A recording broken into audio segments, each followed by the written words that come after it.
Hello, hello, hello. I'm finally back.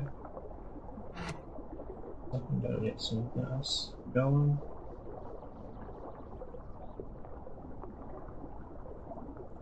Right. I am just thinking, okay.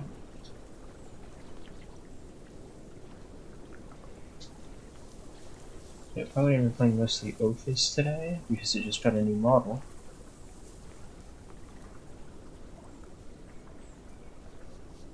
Matt and I just kind of want to relax a little bit, and Ophis is just generally quite relaxing to play.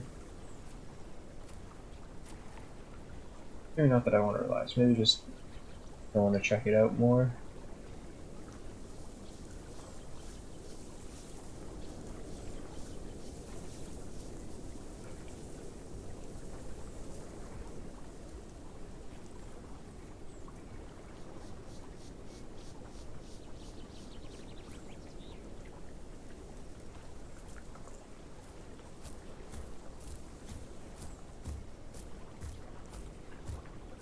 Ophis is pretty interesting as far as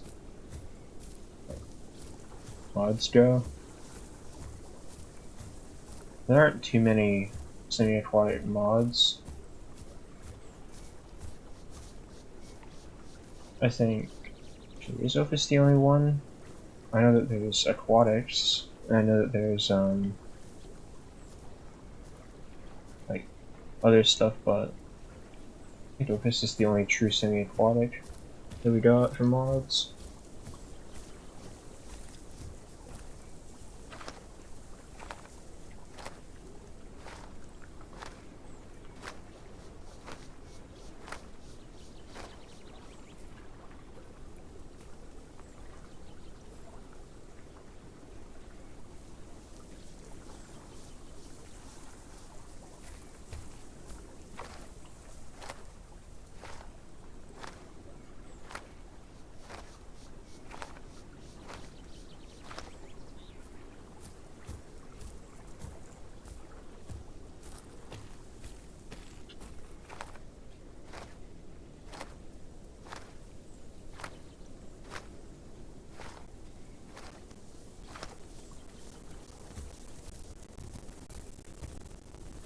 Oh, just a little baby Utah.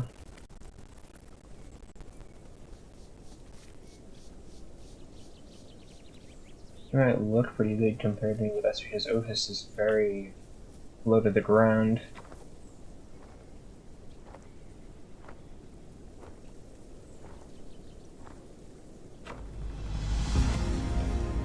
Yeah, now we get Bite, which all those are a thing too. Bite is so expensive. I forgot how expensive Ophis's abilities were. Okay.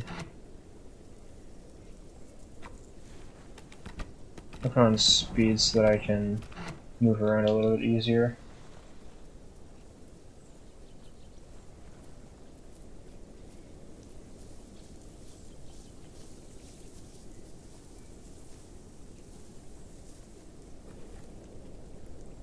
So where can I go from here? I think I'll just go up that river through Snake Valley and Rainbow Hills and all that. Not too big a deal.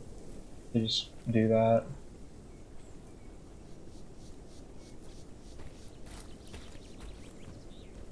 But I should get back to the water. Won't drain stamina as fast in the water. Move quicker. And I just have to go around the waterfalls once they're going over it. So it's not that big a deal.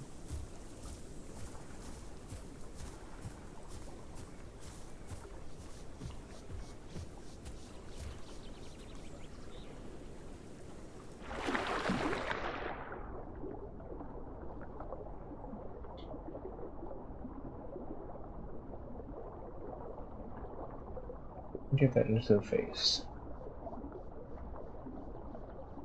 So innocent.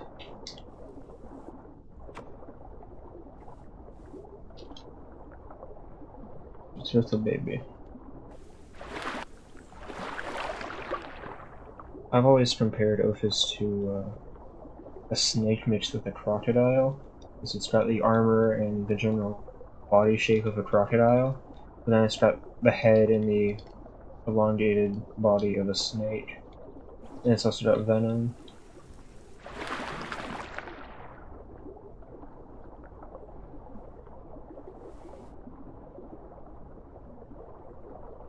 It's interesting.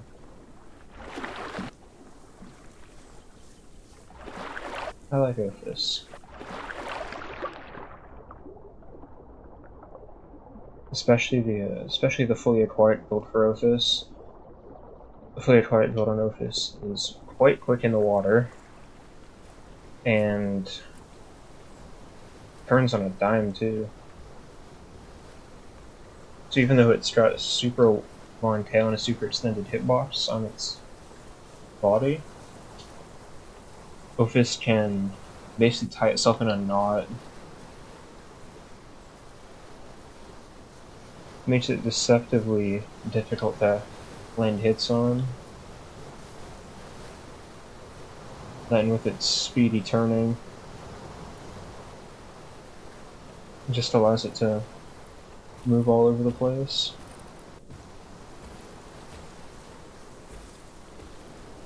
That is an interesting duality of it too. It's slower than Sarko on land, I think a little bit slower on average in the water, but it's just as agile, or if not more agile, which is pretty wild. By that I mean it's better at turning, better at general maneuverability.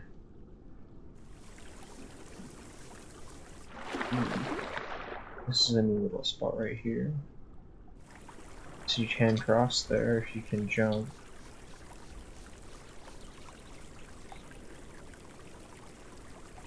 Yeah, haven't done the baby calls in a long time.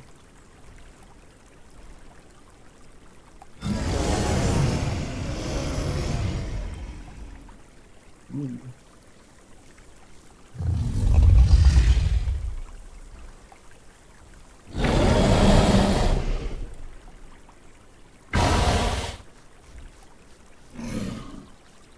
Interesting sounds right there. Interesting. They don't sound too different from the adult calls, but they also sound surprisingly deep. Very much so reptilian hissing, which is very cool.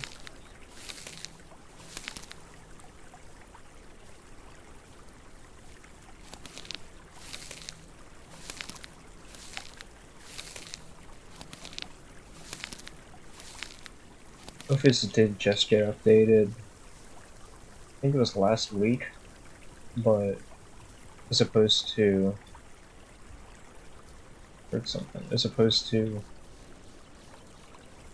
gaining any new abilities or new animations or anything, it's just a new model, which is fine because overall its animations were quite decent.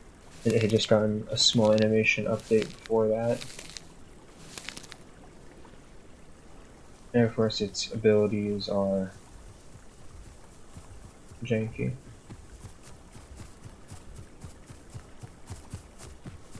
You're gonna bite me.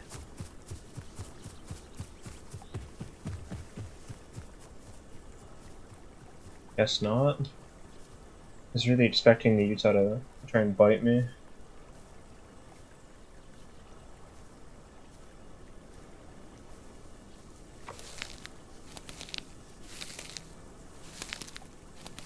Ophis doesn't even collect that slow.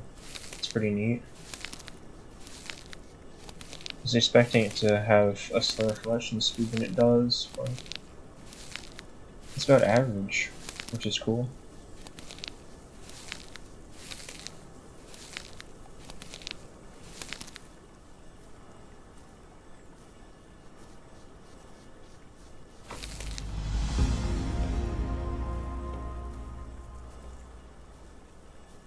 That's slow pass, so yeah.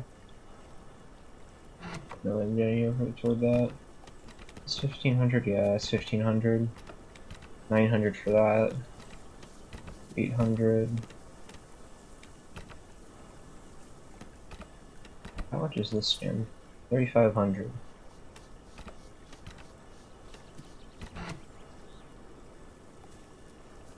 It's no real big deal. 1 second, I check something.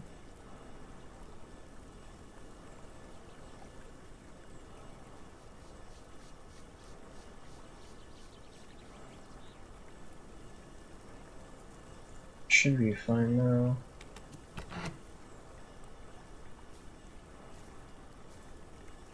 Also, the reason that I'm going into the tab menu whenever I'm checking stuff is because I got my second monitor, so that's nice.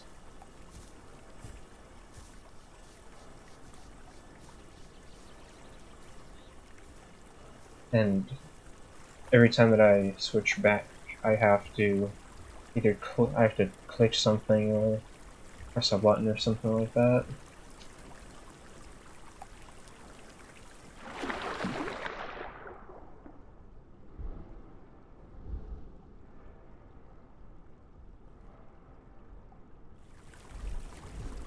That's an interesting little auditory thing. Oh. Oh, I did hit the fish, it just didn't go into my mouth immediately, which is interesting. That's been happening a lot more than it did before, as of late.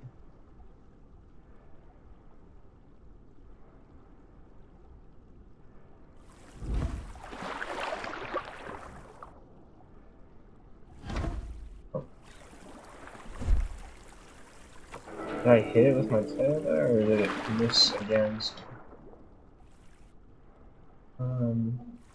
The fish appears to have disappeared. Oh well. And I got this quest too.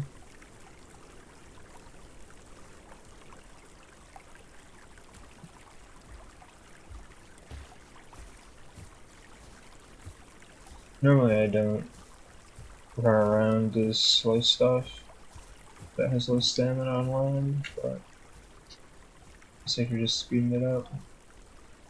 That's an 80.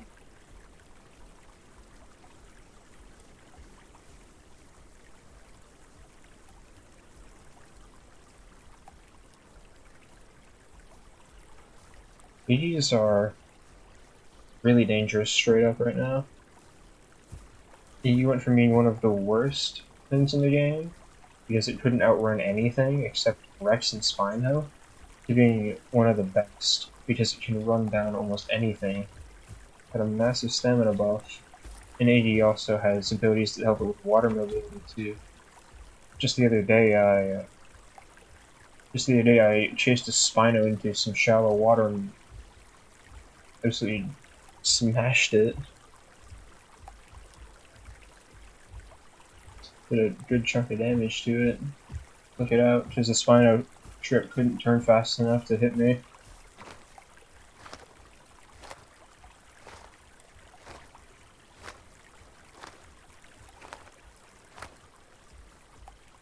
If that ED did cross, it'll have to drop down that or go around.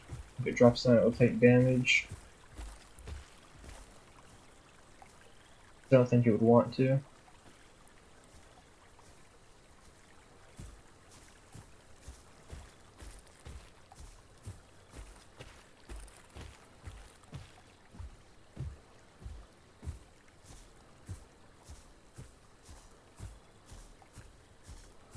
Don't see any more attack. Here's some time minutes right here. Some more right over there. Nice. Now, one thing that I like to do in this area, because, well, there's a quest that is just not fun to complete at all. I get up to 1 off, pick up the last collectible, and I move off to a different area. Yeah, prevent a bite in here, regular bite there. And I can get Sunbather.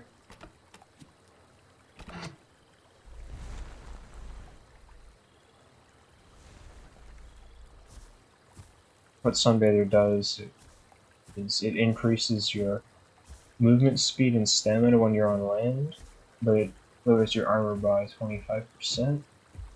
It's a pretty big boost in mobility. Even then, the 25% armor reduction isn't even that terrible for Ophis. It just helps with questing in general, and because I had enough that I figured why not.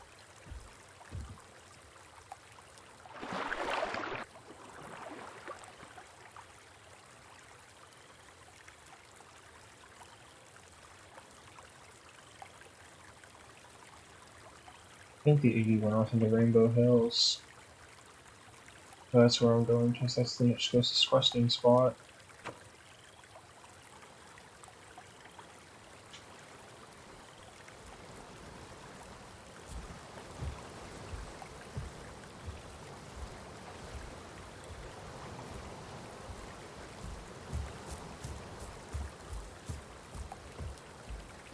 Yeah, the stamina is noticeably much better. It seems like they've mostly fixed the flaming stuff. Shattering Bite.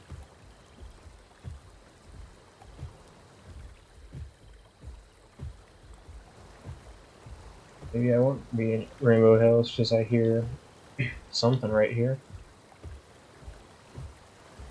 My guess is it's probably the 80, which I do not trust.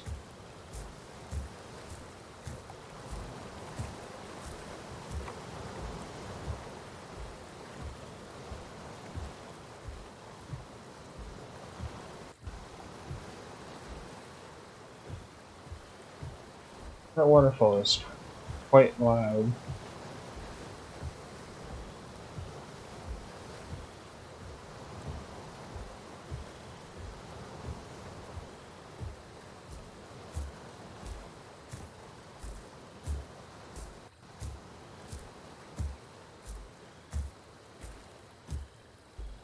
Ooh. I think my tail is starting to shed into the adult skin.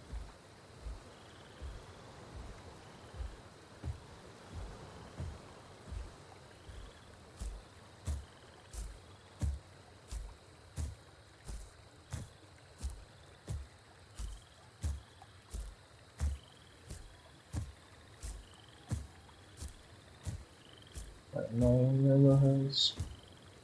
I want to be back up for here. Requesting.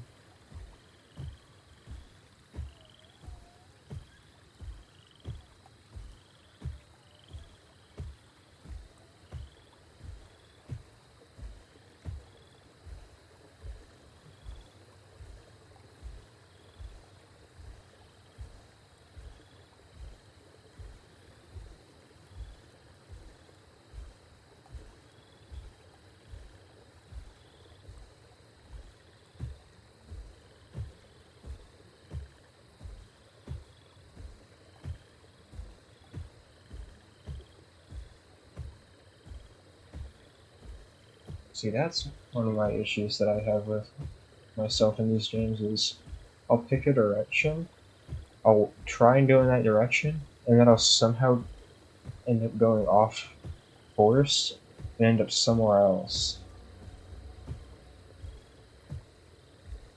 It happens so often.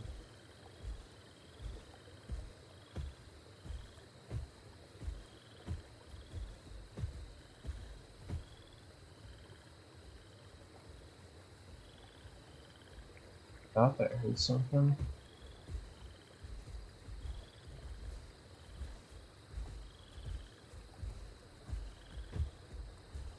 I do think that I did hear something.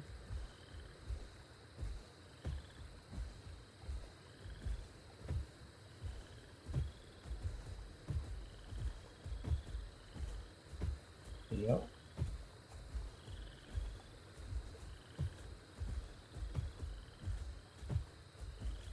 Definitely at least one other thing around here.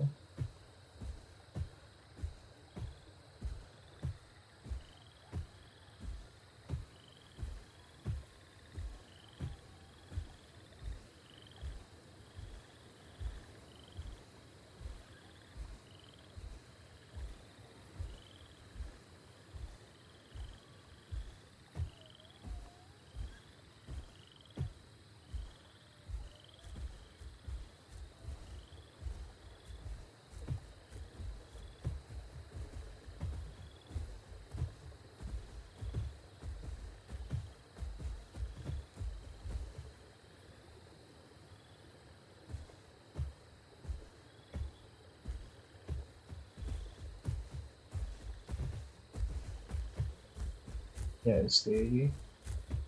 I figured.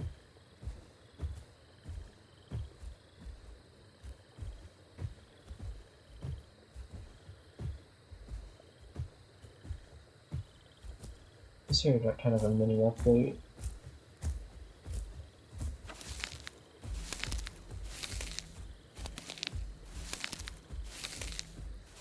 Okay, these running away. Surprised these. Just might not know what I am. Which works for me.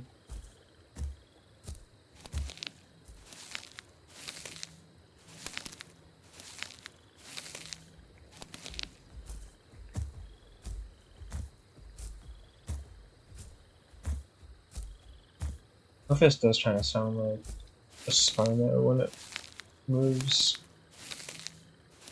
At the same kind of like mid-speed, heavy footsteps.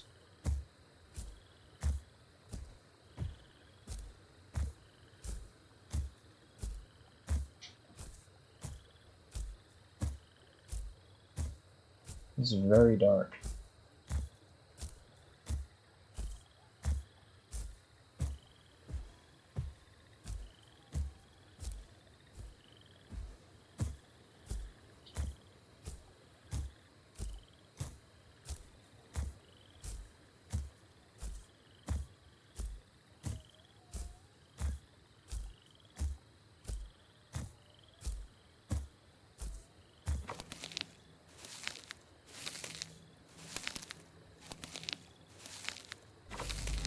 There's that quest. Roots.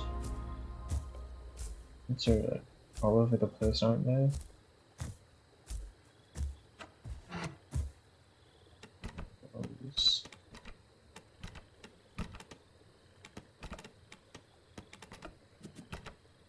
Oh yeah, we'll get paddle, because paddle's just expensive that I can pick up at the moment.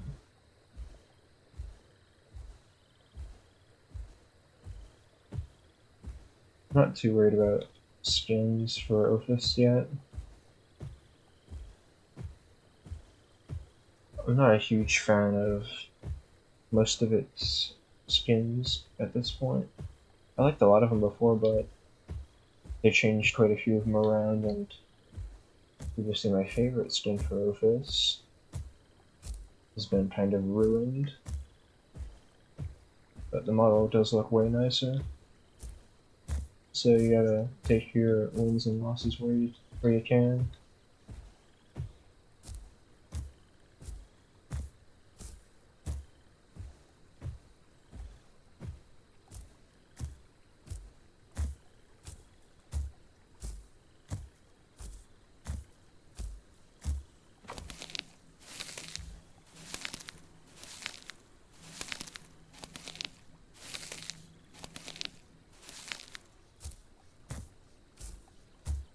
Any other routes that I can see here? There's enough right here. Nice. I know bloodstones are another quest too, but I don't know if there are any others.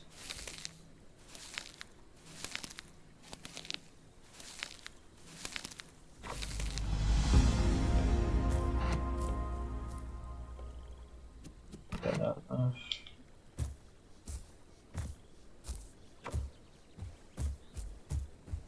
And that skin that just popped out, Bog. I think that was originally my favorite skin.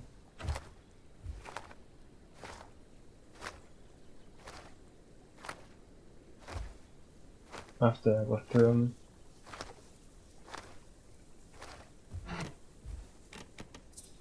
Bog and Swamp Hunter were my two favorites before.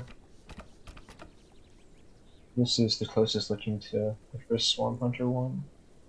Still doesn't look that close. And Bog just looks completely different. It's not terrible, it's just not as good as it was before.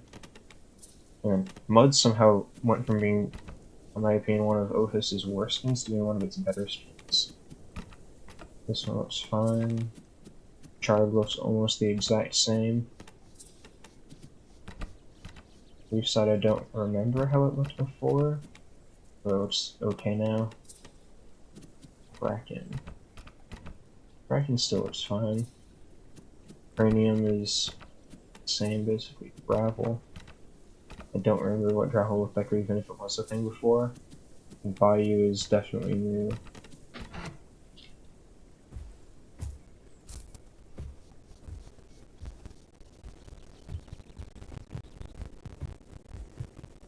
I'll just speed this up a little bit.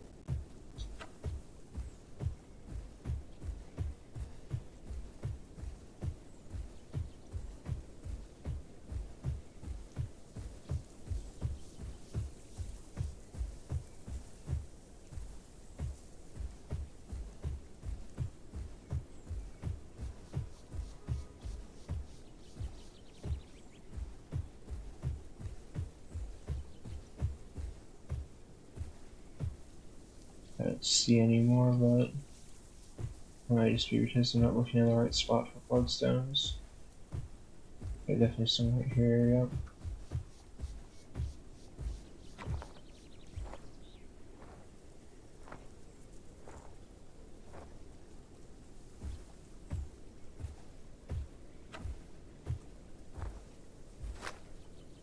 There's definitely enough to complete the quest here, which is nice. Yeah, it's only 3. Just gonna lay down. Can I buy that? I can. But it's just Streamline, I think the Carnivore, and Shattering Bite that I have left.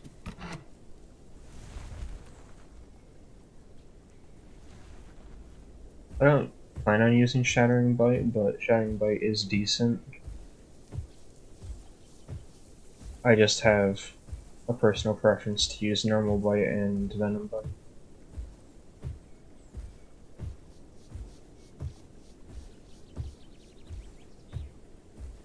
That's mostly because I just don't use Shattering Bite ever, though.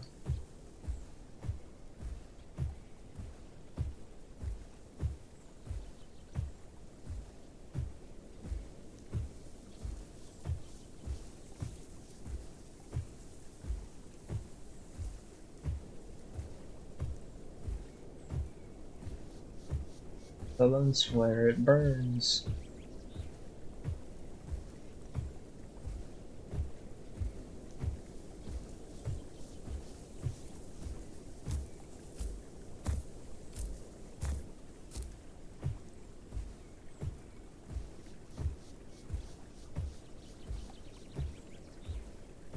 This says saltwater, but I go into the water, and the water's gonna fill up because Ophis and Sarko both have passive water regain when they're swimming, which is awesome.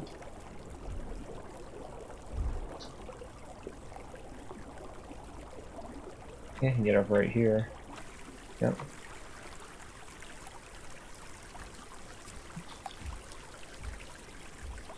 Once we go to the mud flats. Those aren't too far.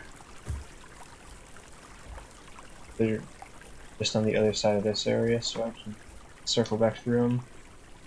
Oh, that was weird. The map got stuck, I think. Rockfall Hill.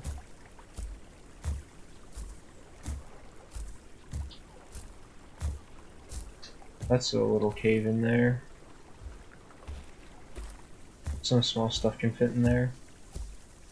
I don't know about Kanto and Struthi anymore, but I know Latin and Dion can for certain. Kanto definitely could before, but Kanto got upsized by quite a bit. Med can definitely fit in there too.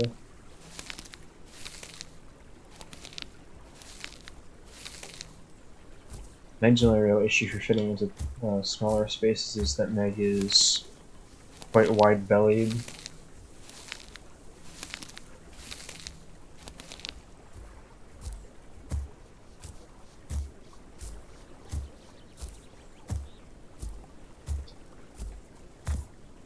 Even then, if you're someone who's had reptiles, you know that reptiles will find any way possible to squeeze themselves into awkward positions. Especially varanids, tortoises, and lizards. Varanids being from all the lizards, like Megalania and the Komodo dragon.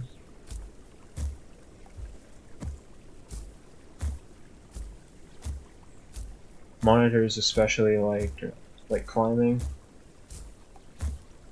or many of them will climb and try and squeeze through stuff.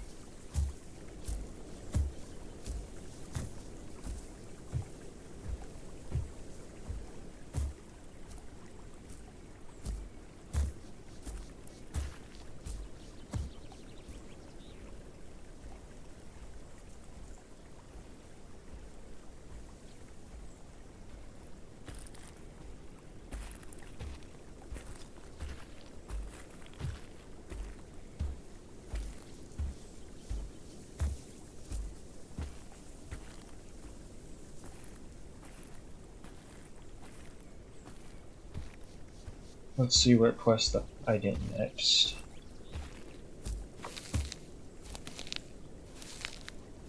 I do have one particular area around here that I like to go do the quest. It's right in the upper part of Rockfall Hill. There's a couple different rock shapes. There's something. Can't see from all the damn dust.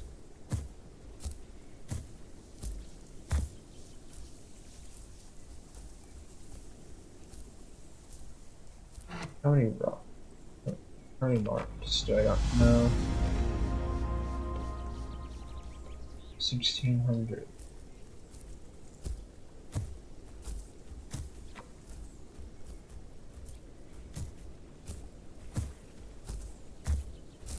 Might still be the same AE from before.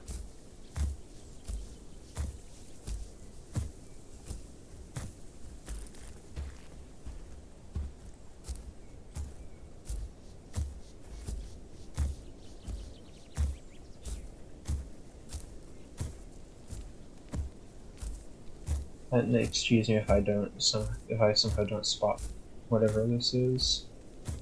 I have not the best odds of it. It's the same AD.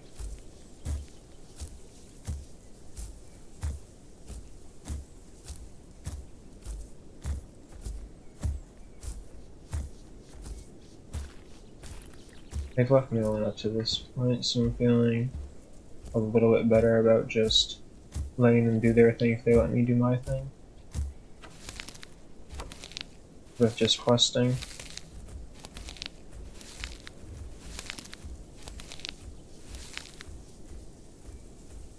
I don't know why they're running away. Even a subtle AE should still give an Ophis a really good fight. BQs are real tough right now.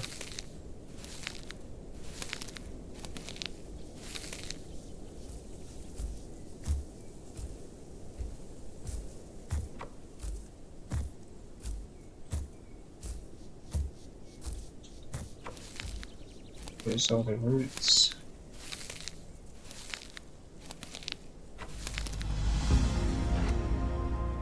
So I grab Streamland while I can. I'm not gonna get lunge, I don't think.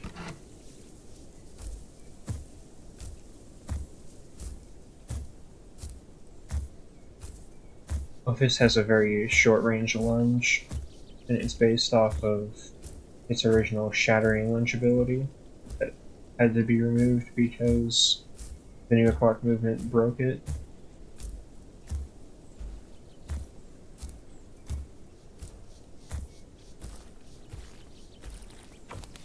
That was a huge issue for many modded semi-aquatics or aquatics that had mobility, especially lunge.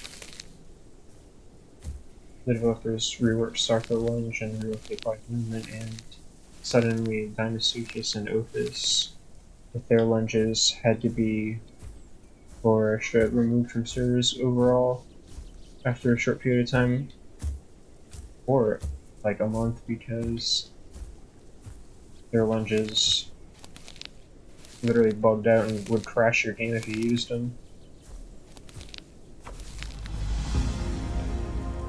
got fixed pretty quick, but they were still removed for a little time.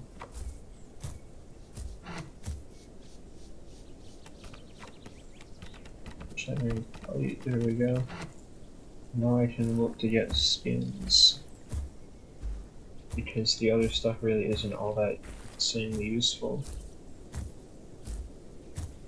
Yeah, Ophis has a short range lunge and you can't use anything when you're using lunge, and it takes a ton of stamina. It's not like Sucker Lunge where you can charge a crushing bite or attack immediately out of it. It's not like Dino Lunge that does bone break. And it takes the tail slot too, which is important because you got your tail slot for defense. And on top of having tail slot for defense, Ophis also has a paddle for acquired movement, which are both just infinitely better options.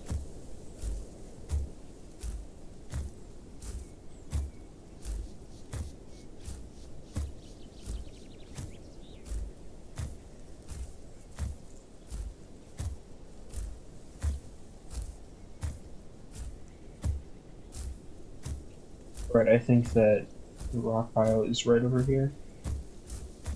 Let's get zoom in, put in some move speed, or sprint around.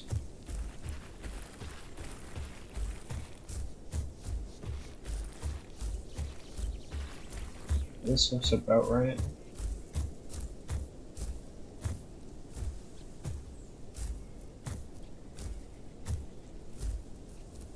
What is this? Smaller AD. That AD looks like it's only adolescent.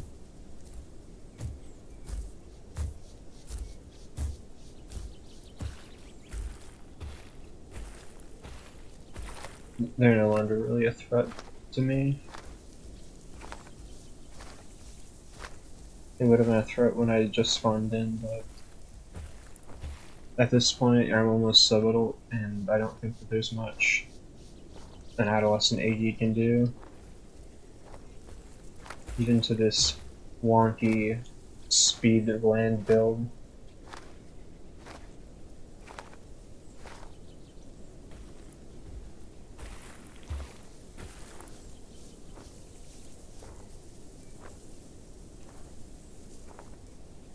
There we go.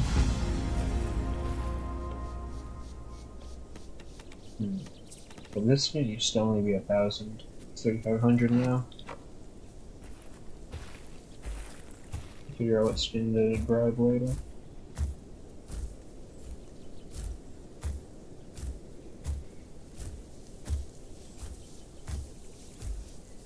Also going to head over to the mud flats.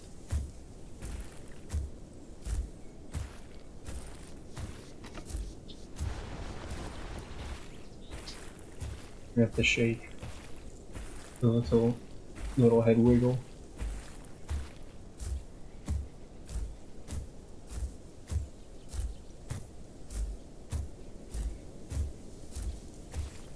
Gonna get some more water.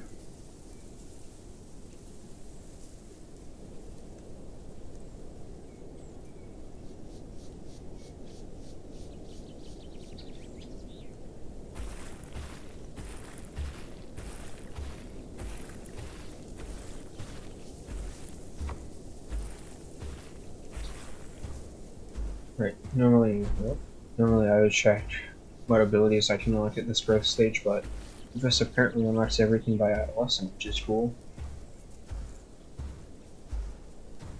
And now that I'm farther away from a bunch of stuff, we can test out some of the calls again, see what they sound like at this size.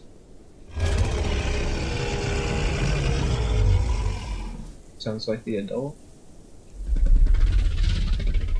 This sounds like the adult.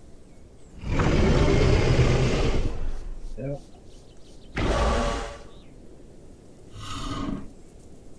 Yeah, that's all the calls. Broadcast, friendly, threaten, danger, and generic. And they do sound just like an adult at this size.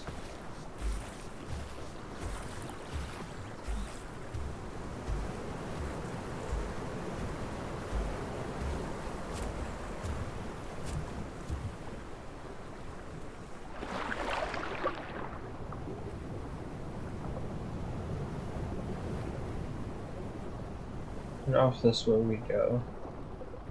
So the only thing kind of annoying about Ophis when it's swimming is that tail. Would you look at that?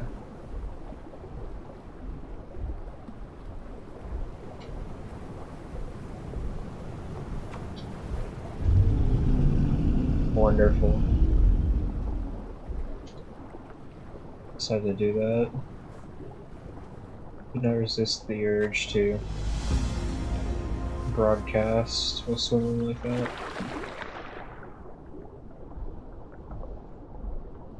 You see the watercolor change like that?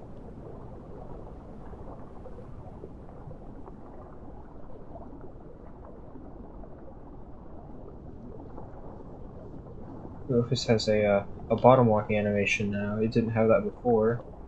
That's cool. That was a bit of a jittery transition though.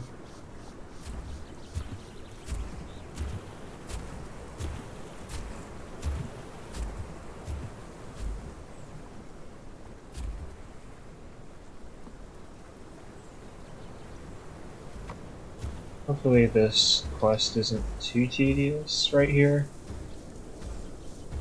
I already see a couple turtle shells.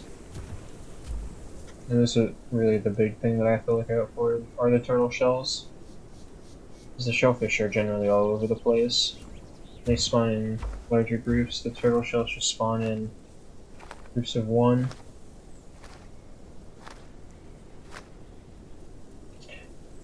I'm kind of surprised that Ophis doesn't have webbed feet.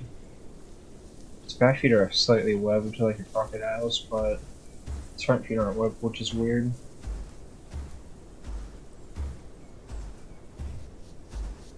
Honestly, its back feet aren't even as webbed as a crocodile's.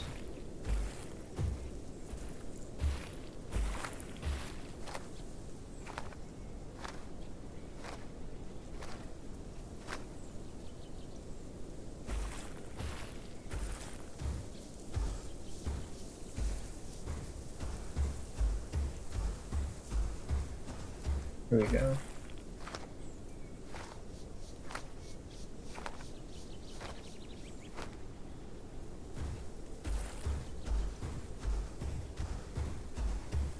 But I saw a third turtle shell right over there somewhere, but I guess I didn't.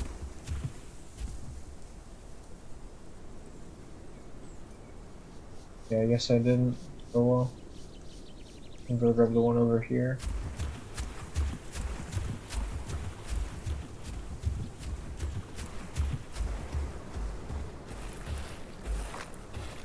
Sunbather really is kind of a lifesaver. Or a time saver even.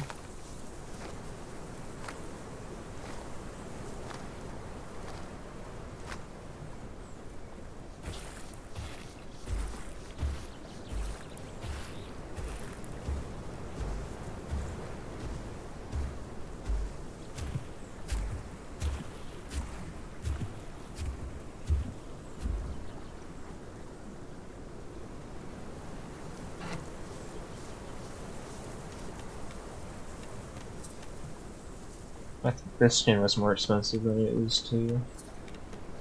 Yeah, I thought this one was cheaper, this one was more expensive. That might just be me having bad memory. I think I'm probably gonna go for Bayou. Just because a lot of the other color options for it are pretty good. I was trying with it before. I was testing out the Ophis stuff to see if anything else had changed.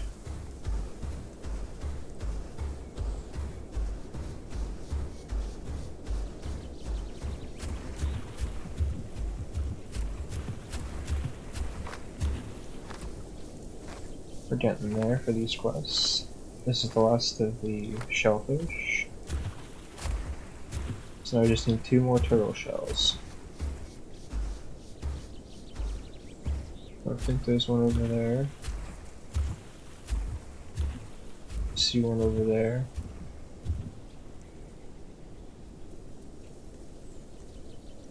Even though this water is super shallow, Ophis has a very low slung body, just like Sarka, so they can swim in very shallow water, which is very helpful.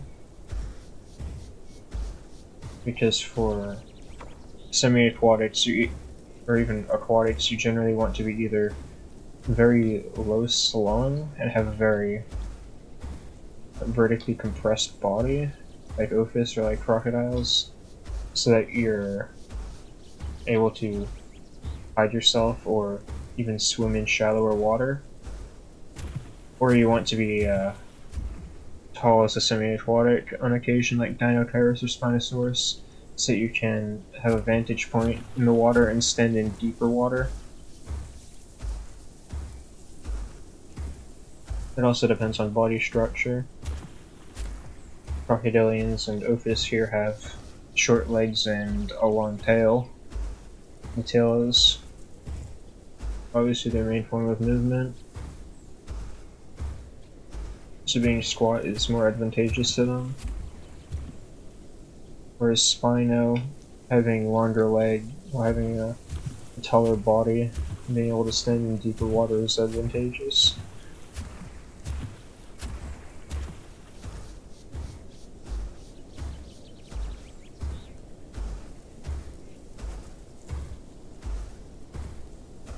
And here we have the last turtle shell.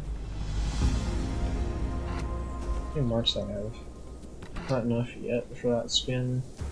Weight sponge.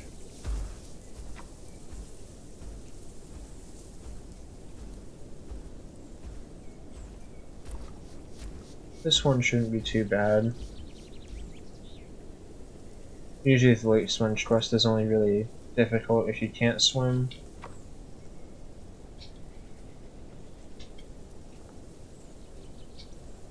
And Ophis has such an elongated head that that I don't even have to dive to go pick them up. It is helpful.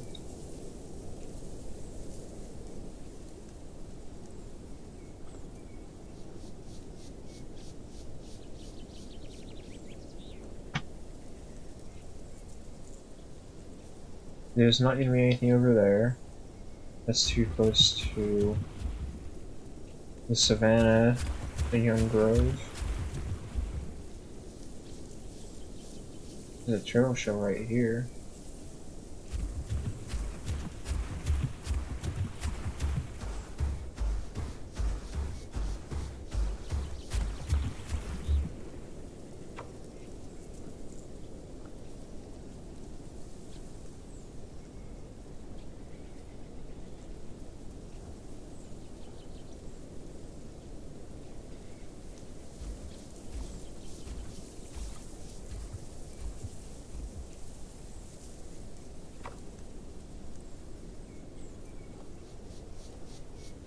There we go. And I definitely do have enough to unlock it now. One upgrade. Starfish. These will take very little time. I can actually find the starfish.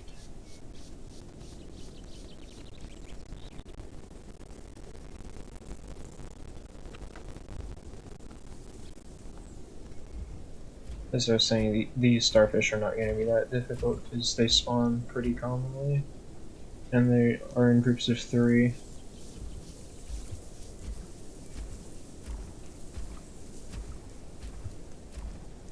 Even without sprinting, these are gonna be pretty quick to collect. Almost adult now too. Look at that lovely face.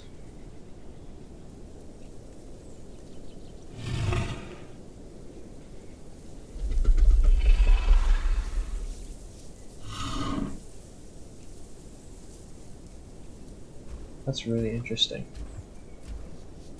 Before, with Ophis's old model, it was kind of confusing what its kind of fang-like things were meant to be. And here you can see that its fang-like protrusions on the very front of its jaw. It opens its mouth a little bit. You can see that they're kind of a beak, or like keratinized. You see they're not teeth, but they're tooth-like hard projections.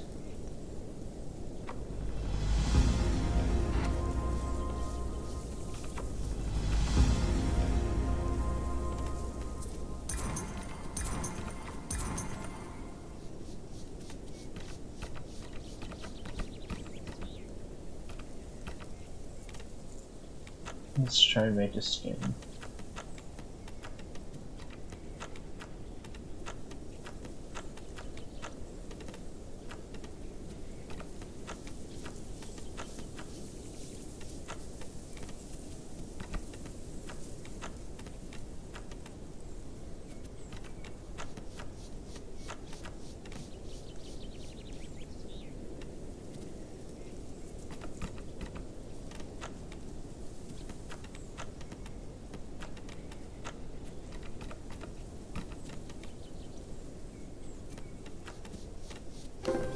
There we go.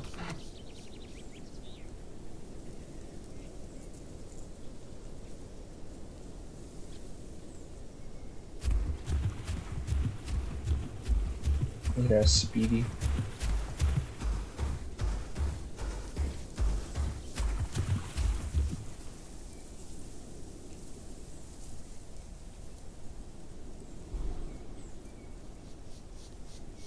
Yeah, stamina back really quick. Ophis has surprisingly very good stamina regen in the water. Even better than Sarko.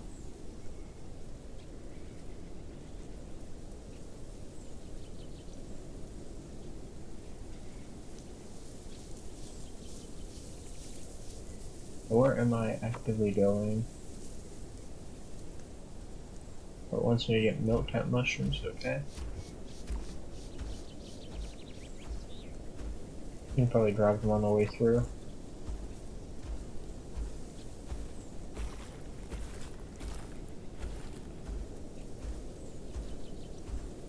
Probably going to go out to the Golden Kelp just to get the last couple quests done and to get some food. Because I find it way easier to remember where food is in the oceanic areas than in freshwater.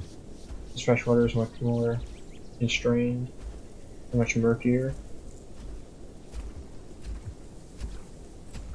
Although this is some fog, some real fog right now.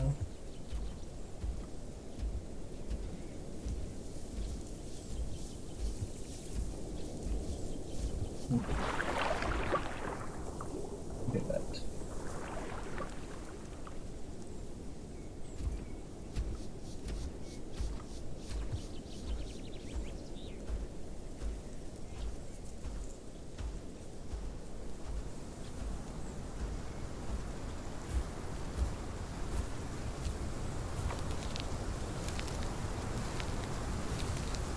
And there's the rain.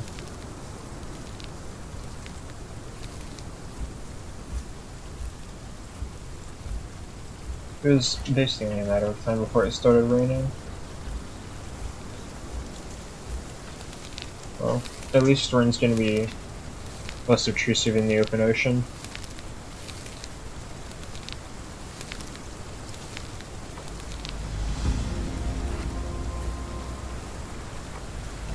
Ah. So I see why the, what's it called?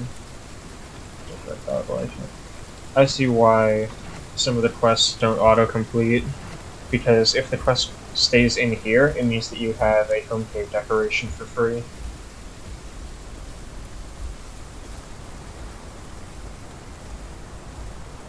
Because there's a 10% chance per quest per decoration type.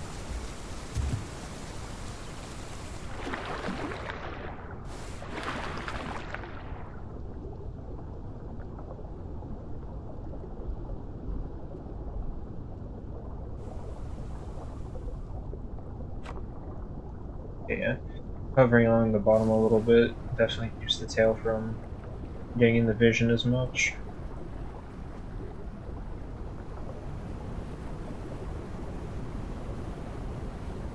That's the open sea.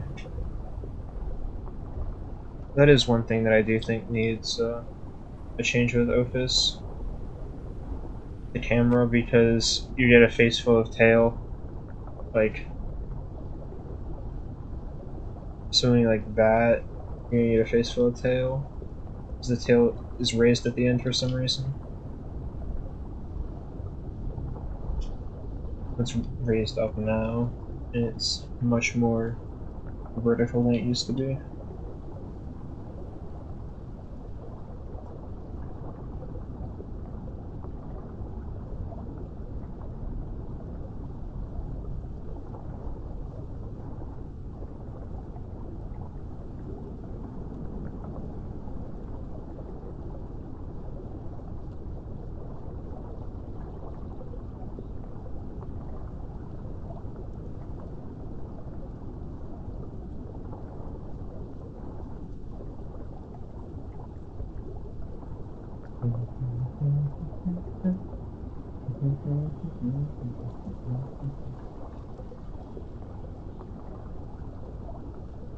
Lots of music stuck in my head.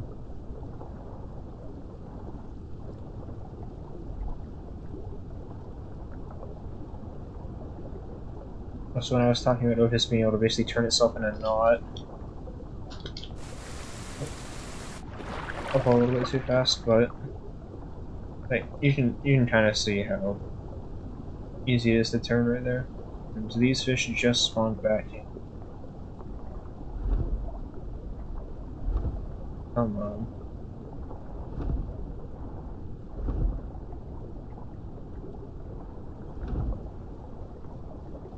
It's so awkward to hit the fish because of how tall or how long Ophis's neck is. It's like fishing with Spino, but even more disjointy. Usually I don't go for sea turtles, but it's gonna take everything to get food. Ophis also does not seem to want to auto-grab stuff that it kills. How much is that gonna fill me up? A lot. That fish just didn't even bother trying to change direction.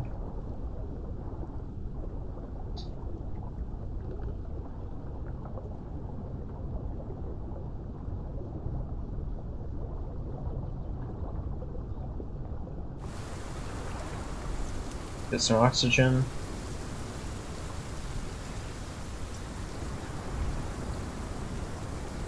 Dive down.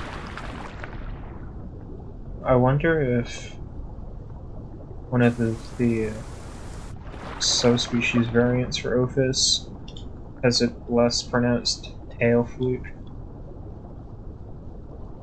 Tail fluke being basically what the paddle at the end of the tail would be.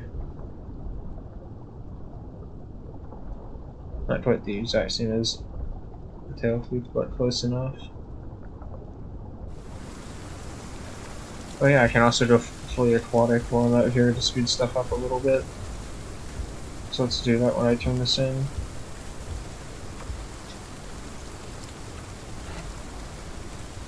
And we can see just how speedy Ophis can be.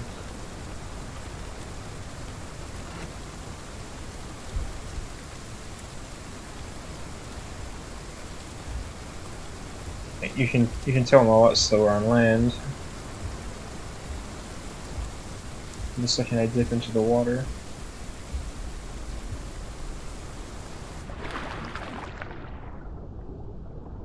Way quicker.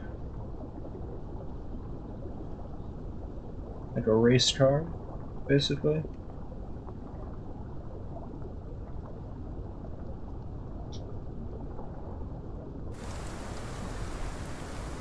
His tail always right in the face. Like you're being slapped in the face. Interesting.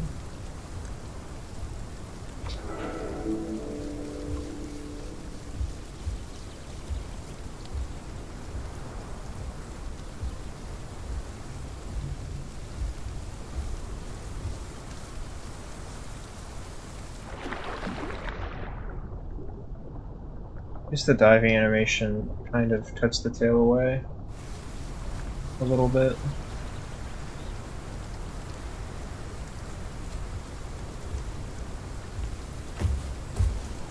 And while that is a huge difference in stamina, it was like 2 seconds of sprinting, it took almost a quarter of my stamina. As with Sunbather, it took way less.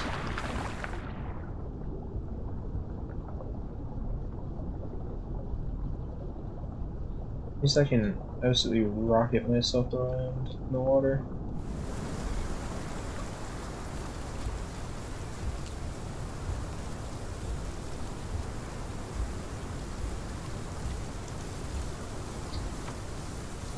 Alright, one more.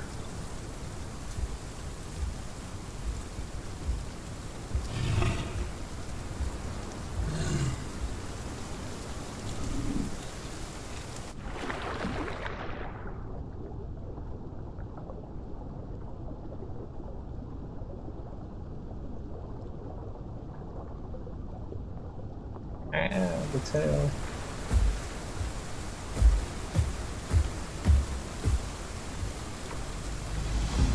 There we go.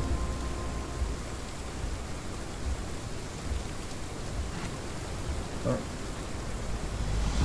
Apparently that gave me a flower.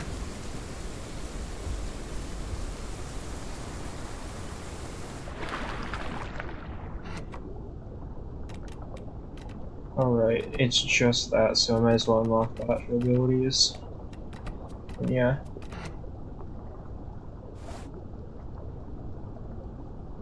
There's starfish right here, I thought there were some right here. There's a lot of them right here.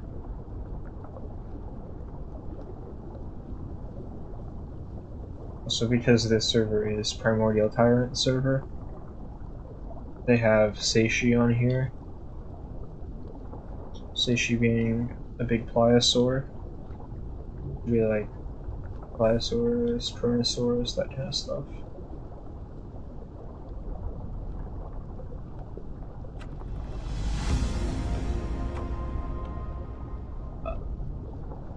I don't know why, but I always kind of found the an enemy anemone joke pretty funny. Just interesting. It's one of those things that'll get like a little snicker out of me.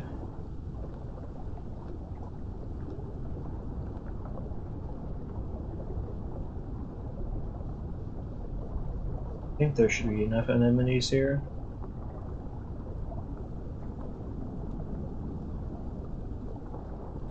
Yep. Right. Now we got these. Oh boy.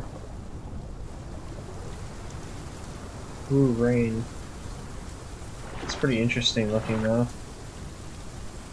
Oh. I just thought I was like half in the water with my camera, half out of it there. Still interesting looking.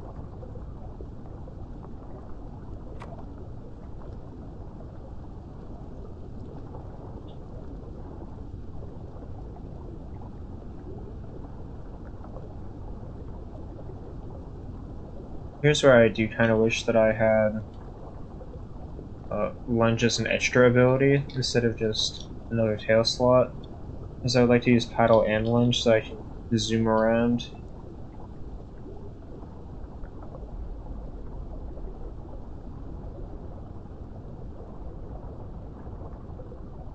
That is very interesting. Yeah, sliding. I'm jittering.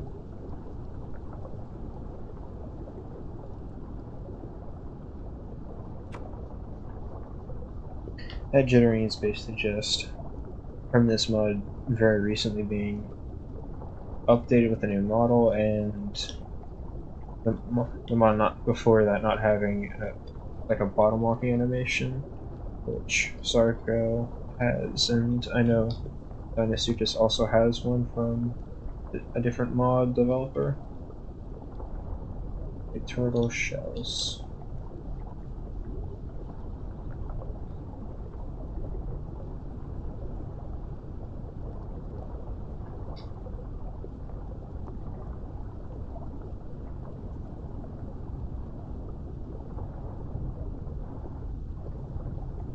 I still remember when the smallest fish were the hardest ones to catch,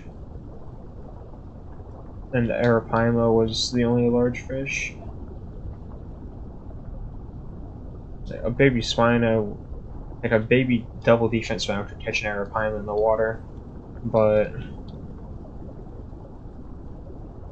a defense Sarko sometimes struggled to catch some of the smaller fish, which was weird. They changed that when they created Gondwa, or the patch after they created Gondwa. They made it so that the small fish are slower than the big fish and don't give buffs.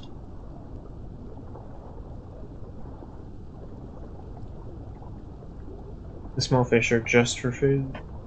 The other fish give other stuff.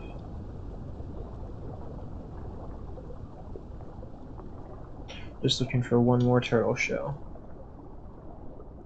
I think I somehow got turned around though.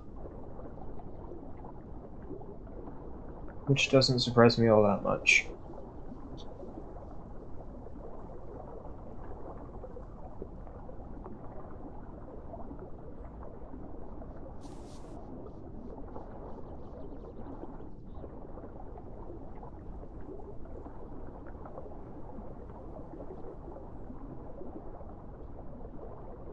Okay, my stamina is barely going down at all. Oxygen, on the other hand, that's going down. Well, that's not hard to get back at all. There we go. Rocks. Lovely. And the rain stopped, nice. Yet another 3,500 stream.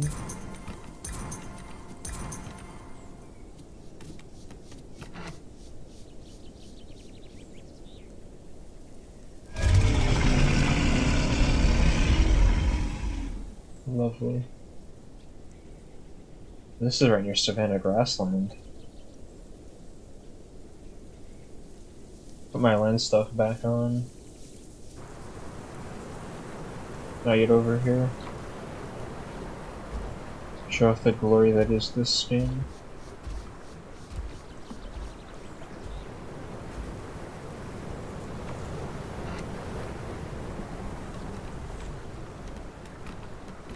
Sunbather, tail attack.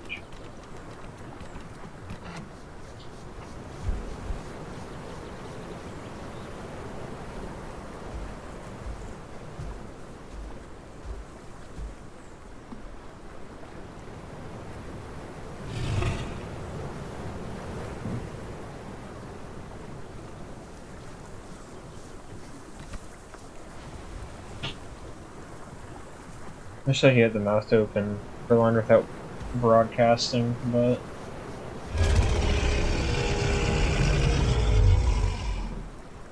you can see that Ophis now has its second row of teeth on its top jaw.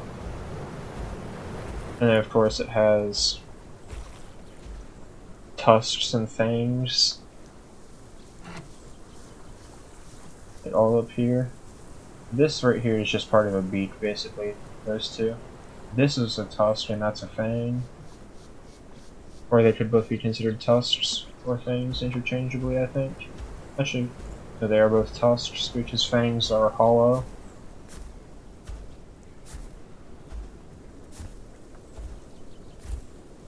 I gotta check something real quick.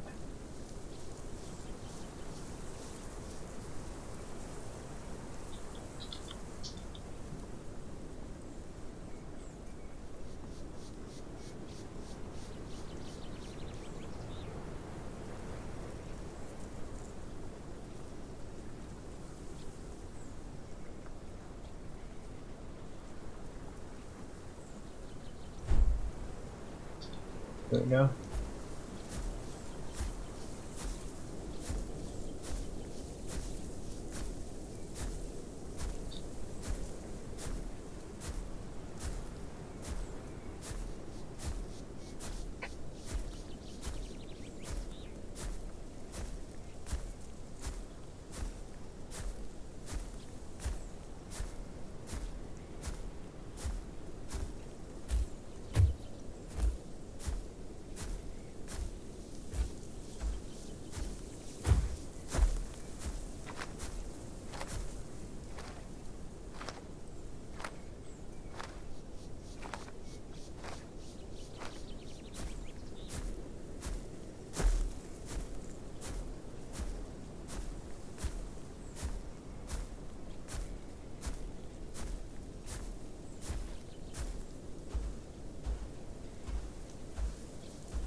More questing for more stuff.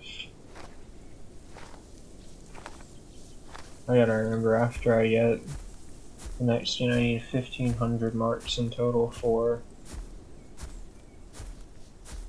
Well, after I get that gen fully upgraded, I need 1500 in total for 3 subspecies I don't have.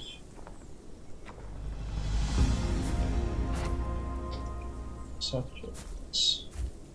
Okay, how many marks do I have right now? Not enough.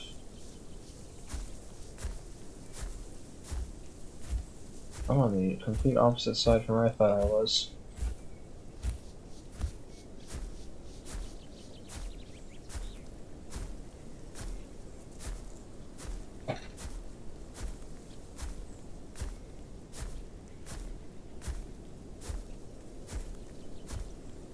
I like this skin. It accentuates most of Ophis's spikes very nicely.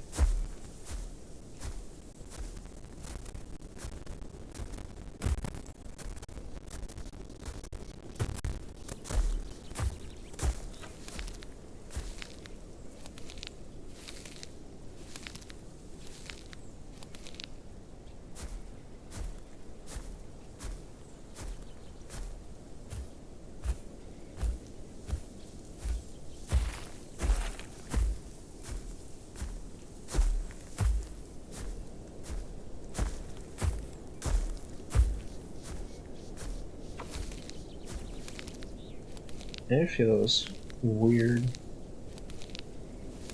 And by it I mean I've been gone for a couple days because I had to do a lot of stuff. And it just feels weird.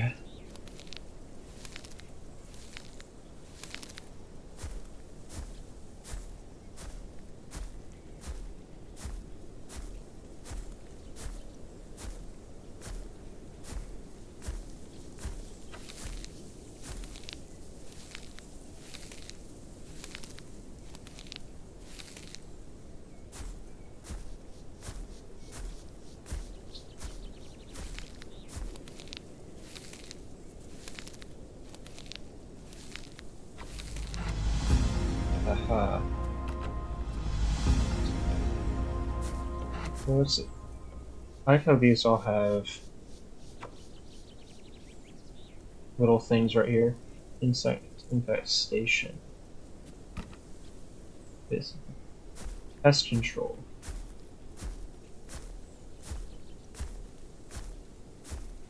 The turret melons are just over this hill up here.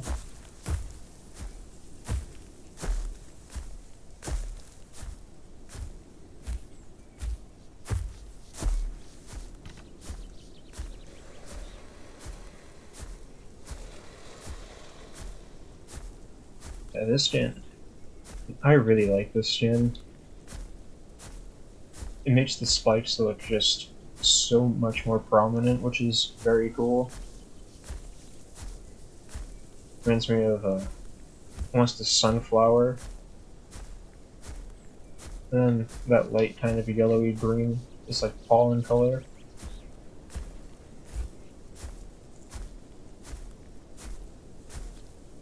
There's insects right here. Alright, mouse.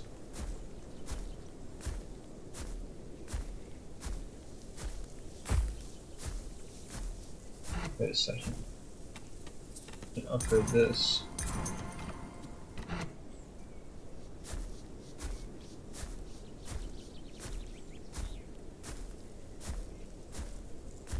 Then we're going to take a look at this other subspecies, and from there probably grow something else, which will most likely be a Kentro, because Kentro went from being one of the most forgotten with the combat update to being one of the best after this combat update, because part 1 of the combat update, which is the Night Terrors update, Kentro got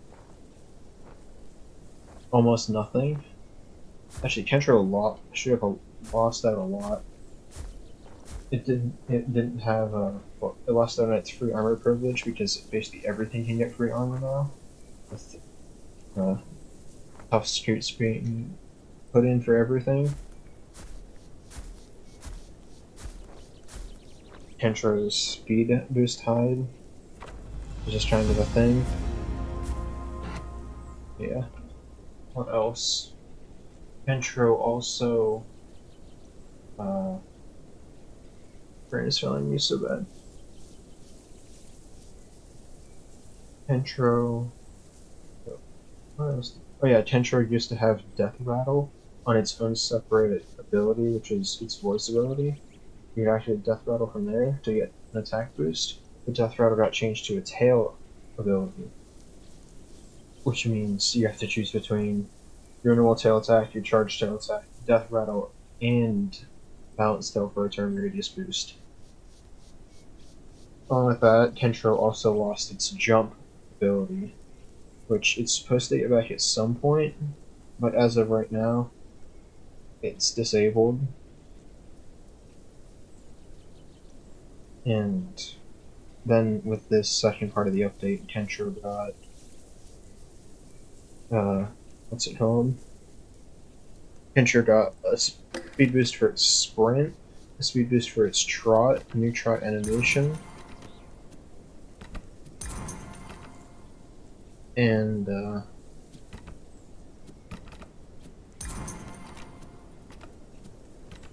okay, yeah, there's no way to change the tail flip size really unless you use speed or old speed.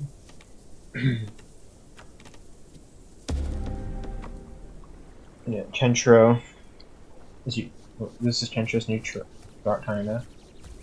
It's got a slightly faster sprint than it had before. And into character. Senses you got one survivor now, which is nice. They'll tell you obviously have swing, balanced, and death rattle. Death rattle used to be a voice ability. These two are the same still. Back limit has a stamina boost now, and for front limit it has traction, which it had before. But traction before was useful. I straight up think that traction before was very good, but with the stamina changes and how they work in this update, Kentro has issues with it as everything else does. This traction massively limits your stamina regen.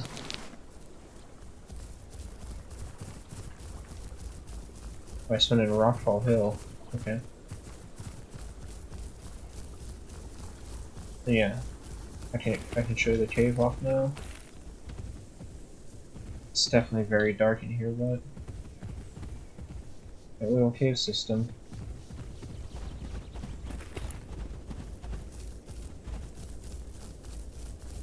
Yeah. Back on what I was saying, Kentro was really not in the greatest spot before it got updated with other abilities. Lone Survivor gives it a decent turn, which is nice, but it's nothing crazy. It's still a very good ability that is definitely worth the marks. But I think the biggest change is that trot speed boost. Because Kentro went from having one of the slower trots, being more in line with a bunch of the old outdated dinos, to having a very good one.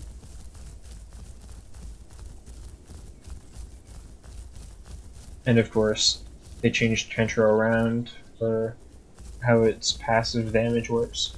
Because Kentro, Amargasaurus, and both Carno and Picno all have passive damage, but Amarga and Kentro are guaranteed to do passive bleed.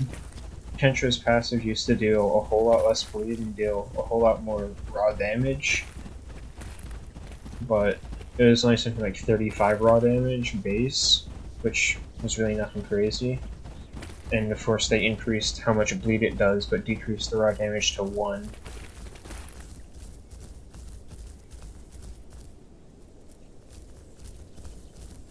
So yeah, Kentro basically does no damage at all if you bite its spikes, which is, you know, quite literally from about here, one of these two, all the way down its back, all its tail, and its shoulders. It's actually very hard for a large stuff to bite Kentro without taking passive damage.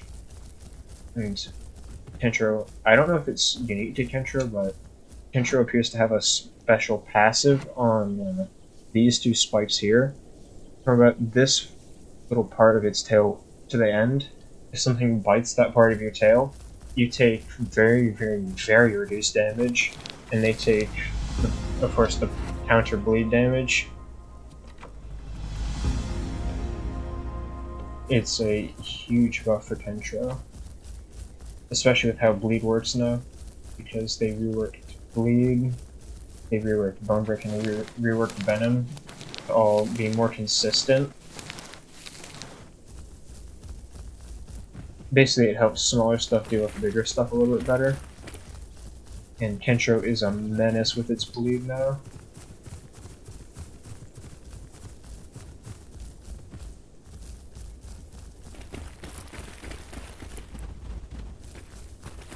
Basically, you have to be very careful around Kentros. And, funny enough, most things that had bleed didn't get changed. Sarkis, Ripping Bite, and I know Styrax Headbutt had their bleed reduced. Kentro sure got a bleed buff on its passive damage. Kentro can very, very, very easily get things like even much bigger than it to like 3 minutes of bleed, which is usually a very large amount of their HP.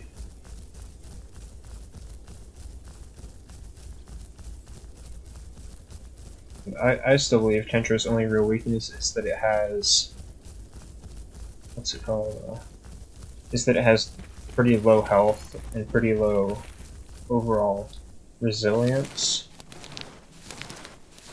because it's such a fast bleeder. It does make sense. Kentro can't have everything. But compare Kentro to Sty is a little bit slower and turns a little bit worse than Kentro. But Sty has much more upfront pressure because it can attack in front of it. Because Kentro has to kind of turn. Although Styrac is a much more brawly type bleeder, whereas it's more of a brawler, or what I like to call flick hitting, which is it kind of like, I don't know how to explain it other than it's hit and running, but without getting close enough to get hit unless you have charge. Even then, Styrac is very good at baiting out attacks. Kentro is not very good at baiting out attacks.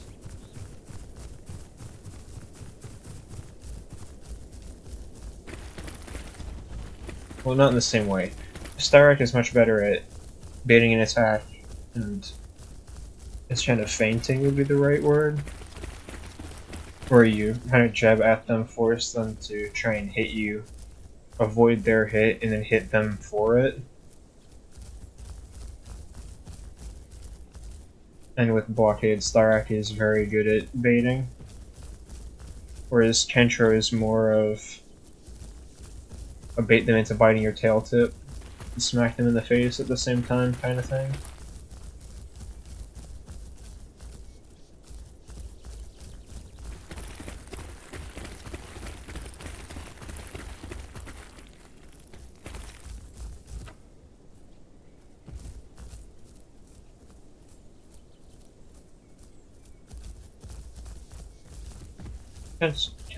Kentro is just wild.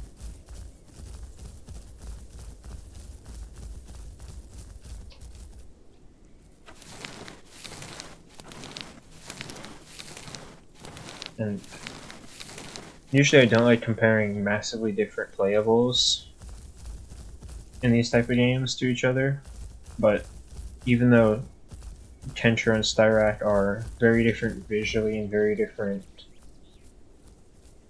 in terms of gameplay, they still have a very similar goal of fast mid-tier bleeders.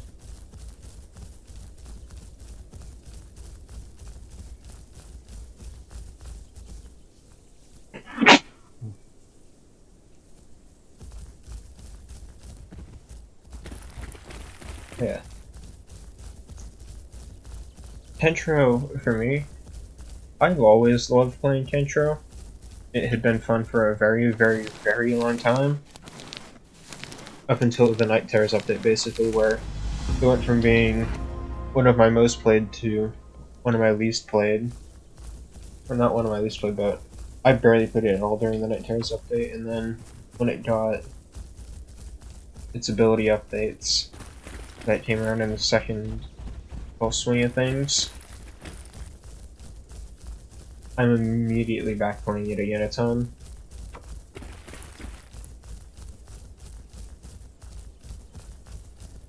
Just straight up no hesitation, I'm already back playing Kentra. It's only been a little bit. Where am I going? Probably right here.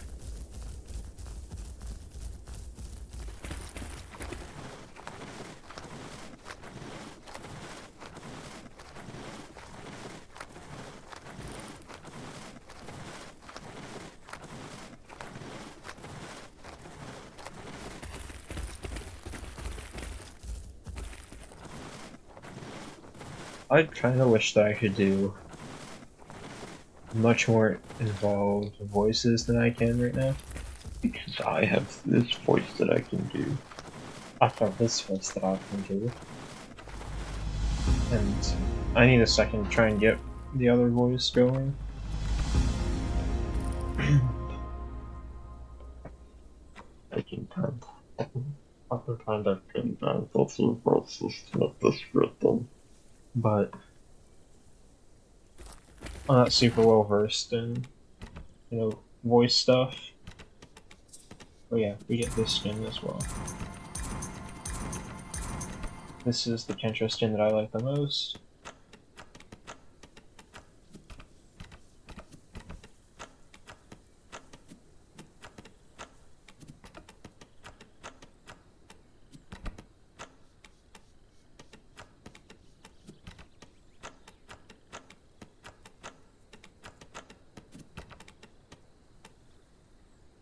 Yeah, what color eye?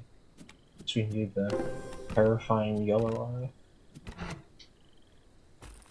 I just realized I am low on hunger and food. Oh boy. Well, hunger and thirst. Hunger and food are the same thing. Just run off toward the Rainbow Hills. There's a freshwater lake in this area, and Rainbow Hills has plenty of food. I do know that those food around the freshwater lake here is just annoying to find usually.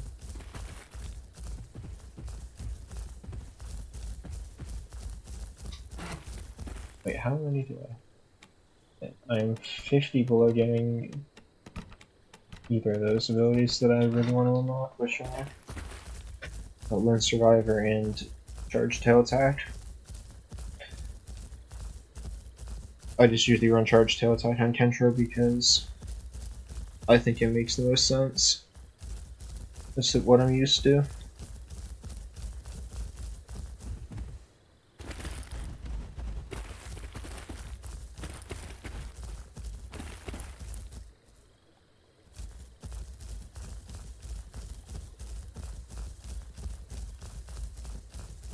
I just don't think I have quite the voice to, make more normal voices. Most of the voices I make are kind of goofy.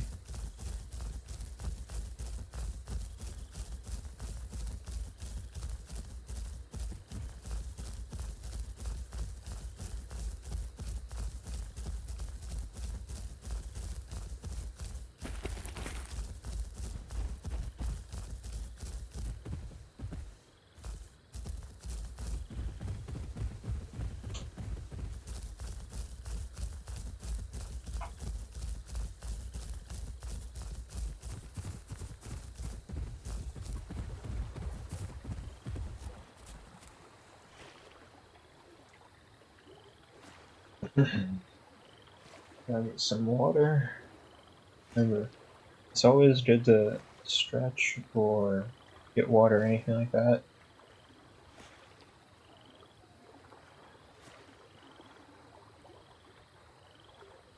Water or some other kind of drink. I just drink water because if I drink anything other than water, it kind of messes with my throat a little bit.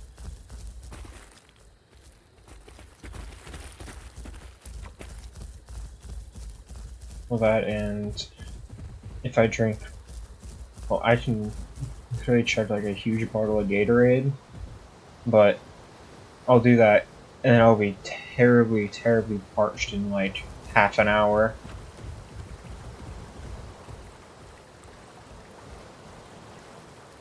Whereas with, what's it called? With water, I can take a couple sips of water, then be completely fine for like an hour.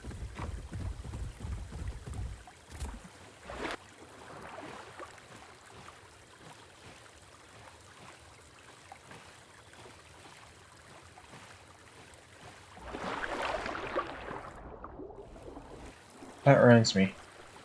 I'm pretty sure that a lot of different herbivores can actually swim off to here, which is Sanctuary Isle is what it's called.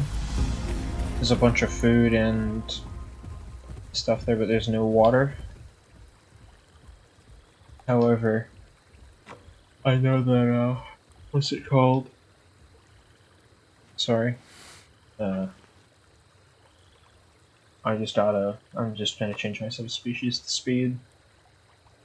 I do know that for Sanctuary Isle, there are quite a few creatures that actively can't make it to that can't make the swim, and Kentro, I believe, is one of them. Because Kentro has a slow swim speed, bad oxygen, and bad stamina in the water, Stego can probably make the trip, because Stego, even though it has terrible swimming stamina, has better oxygen than Dinokairos in the water for some reason, which is hilarious to me. Dinokairos, I think, only has like a minute of oxygen, or just about a minute. Stego has like a minute and a half or 2 minutes. It's crazy.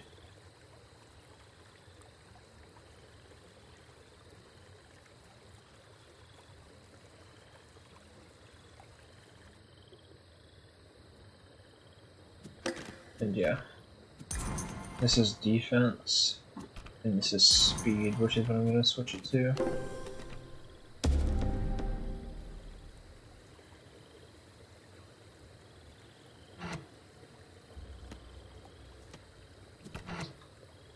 It is very dark, geez.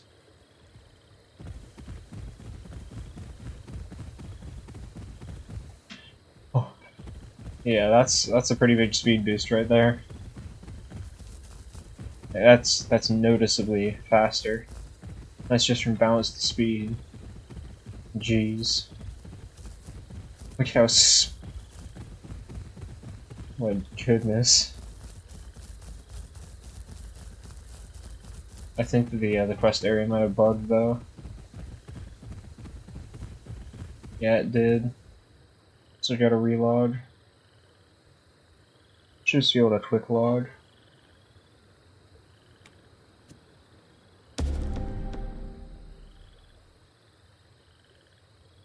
Nope. Okay. Guess I gotta leave the area then and come back.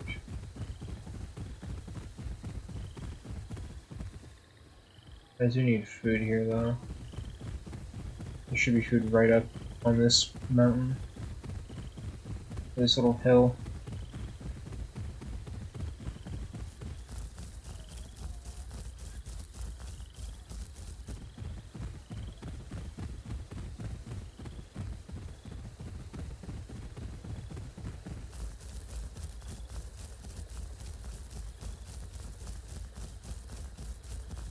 Yep. Bananas. Banana.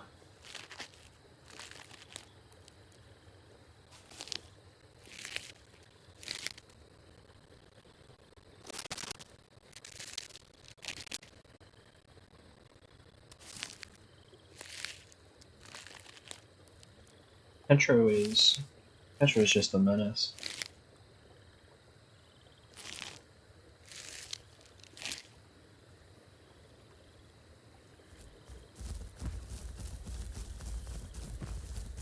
Well, funny enough, I played Kentro on a deathmatch server to test out how it was in combat, basically the day of the update, and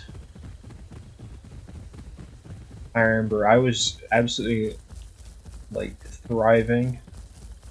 I was running around like crazy, causing a whole bunch of problems. Was being a menace.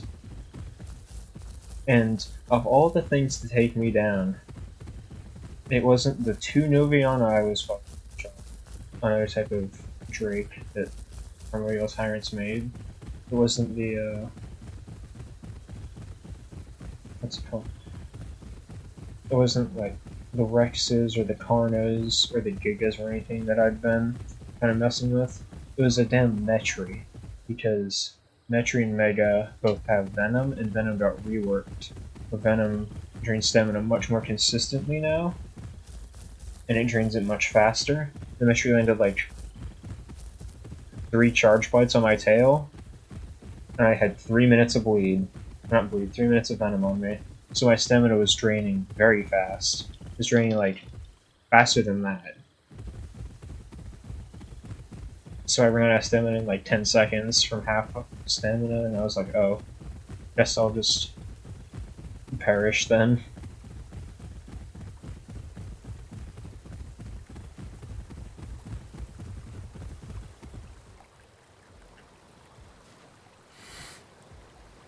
Okay, gotta get some stamina now. Intro just had good stamina ingest. I wasn't in a position to sit down to get the Venom off me, because I had so many people chasing me. Almost killed the Metri too. Got pretty close to taking it out along with a couple other things.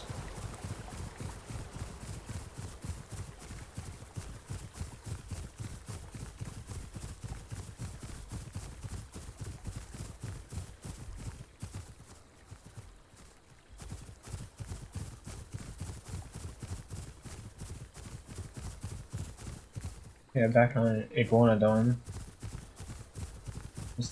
Or Stomping, that's a theory. Another mod dino. But yeah. The Stomping reminded me of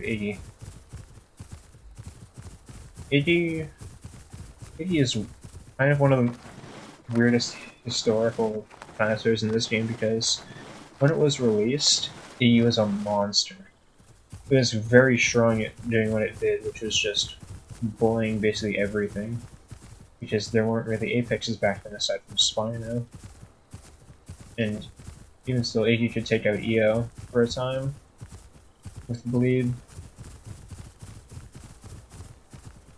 But Iggy had its bleed nerfed, it had its thumb spike nerfed, and it had its running animation changed, which wasn't that bad. But Iggy lost a whole bunch of stamina because of how scary it was. And Iggy was not updated for a year and a half.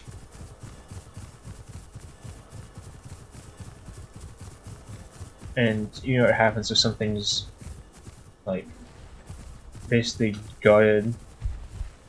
That's a Novi. I did not even see that.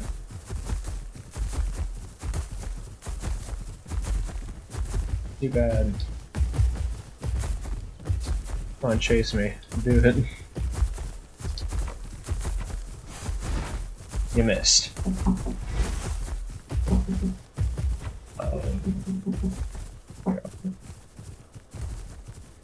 1 minute.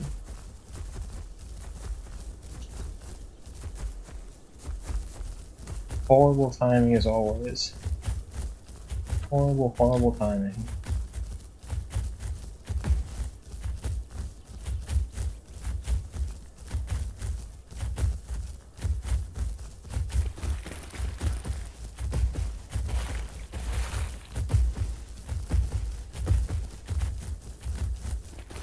And they're really not giving up, huh?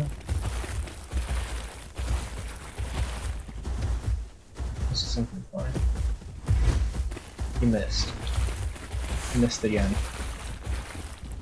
All I have to do is run them out of stamina and then good.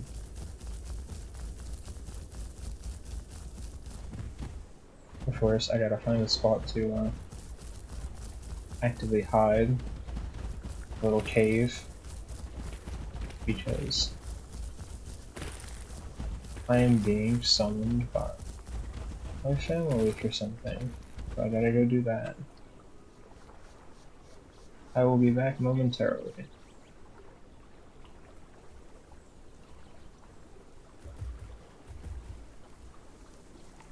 Let's try to find that. There we go.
I am sorry about that. I get back into the server now.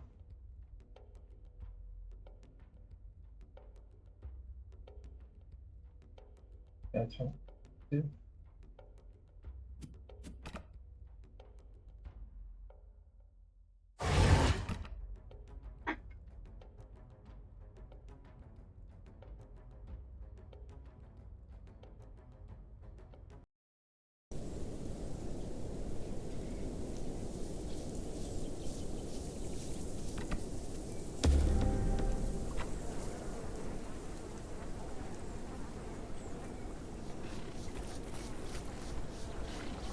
Just that's good that I didn't die here.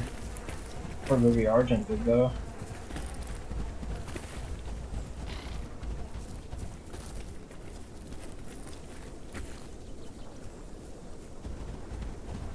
Honestly, even at this size, I'd be a pretty big danger to a lot, even if it's an adult.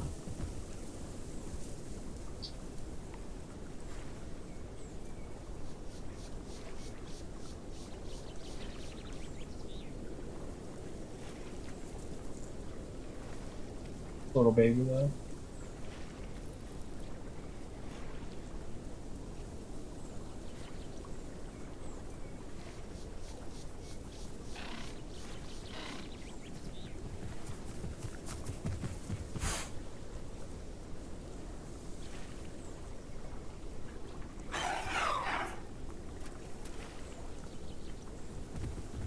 I swung at it because I thought that it was gonna chomp me.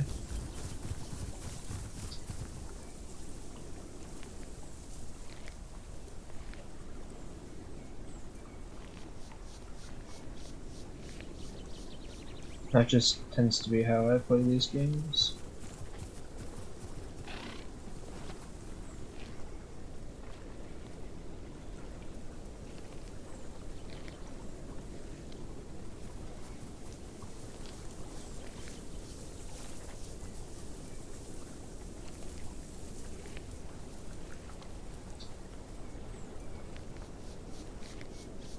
It's just gonna be a minute because I had to do something and I had my hunger and thirst drain a bunch.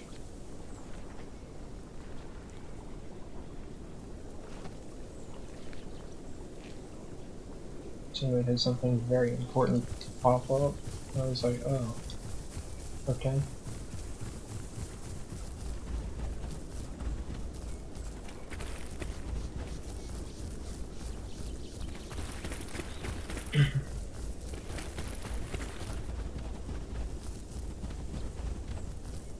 Try to get this quest done.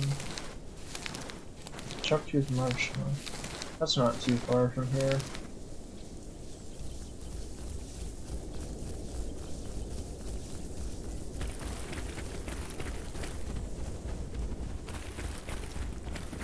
And I got this quest done.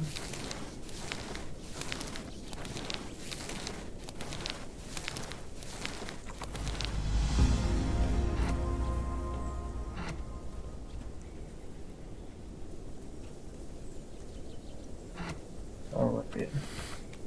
I can get that now, which is surprising because usually lone survivor is locked until you're sub-adult at least. But I was able to get that at adolescent growth with this Kentra, which is not even even juvenile. Wow, it's more impressive.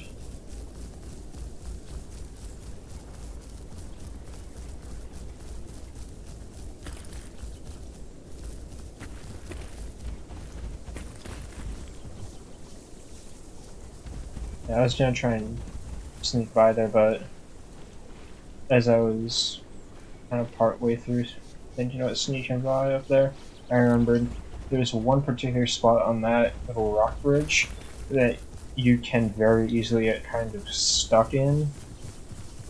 If not completely stuck in it, slows you down a lot. You have to wiggle your way out of it.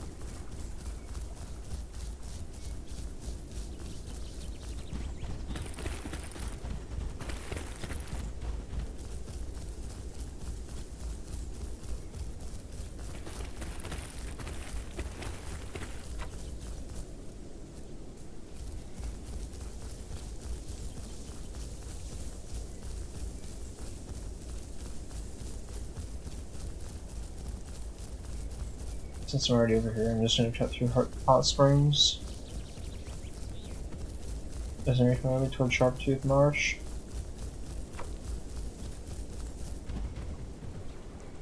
Salt rocks, okay.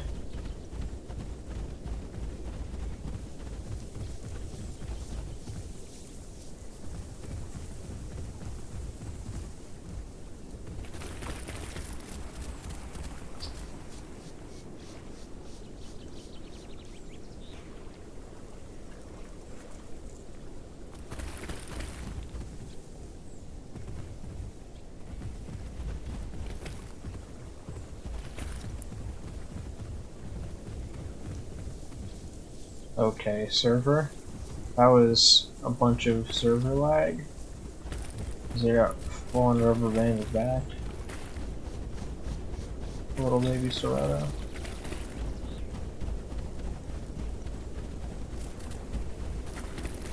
There's a salt rock right up here.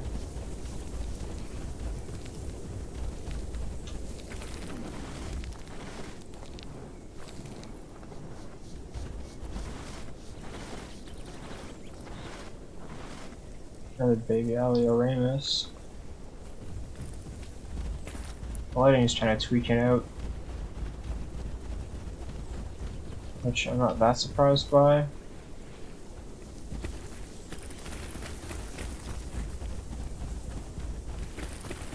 That's just because they had a new update for lighting.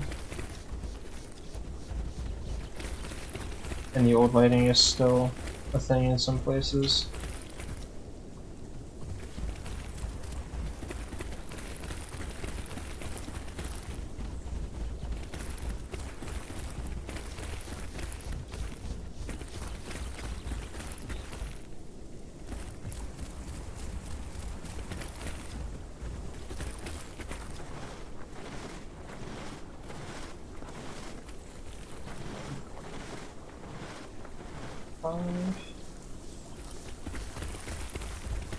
And then there's one more salt rock that I need. Mineral rock.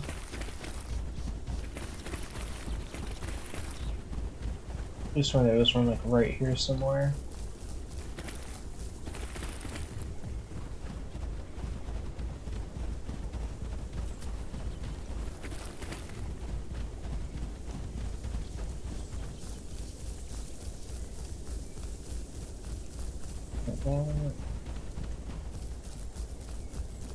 Maybe there's one up here. Lost place I had been to check for now. But for a second. Right here they are.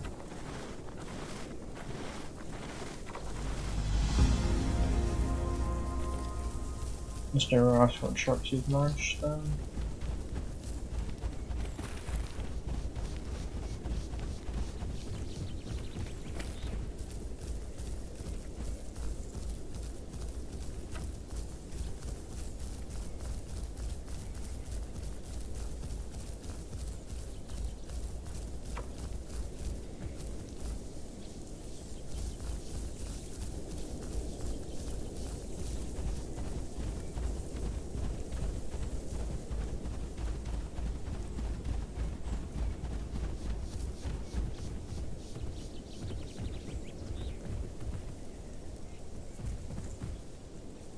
You can't stuck. You probably just sneak down right here. That's nothing really for damage, that'll heal up quick.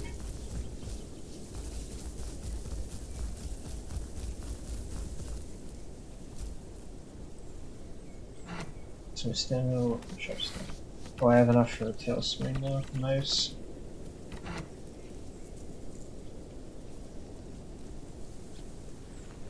Stamina is full again.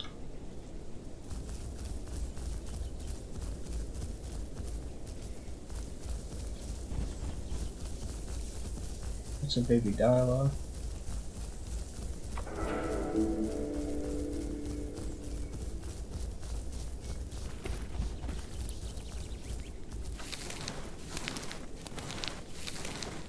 Not really worried about most other babies too much as Kentro. You either completely zoom past them or take them out if they try me.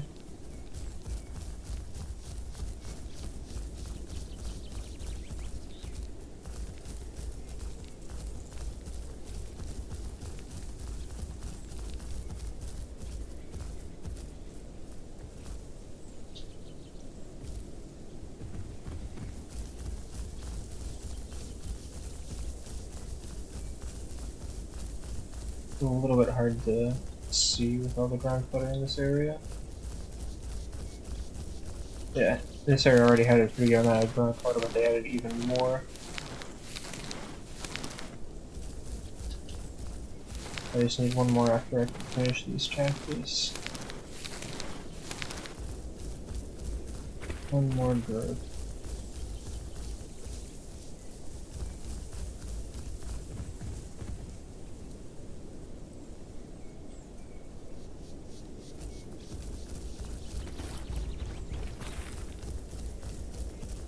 There we go.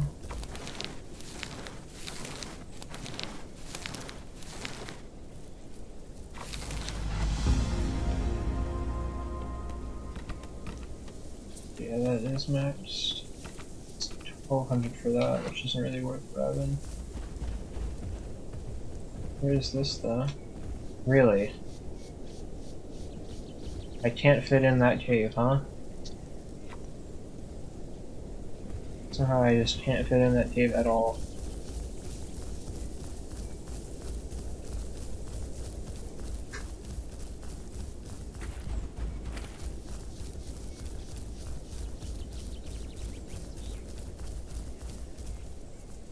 Here are some flowers. This looks like enough to max up our stuff here, which is awesome. I have to hunt for more.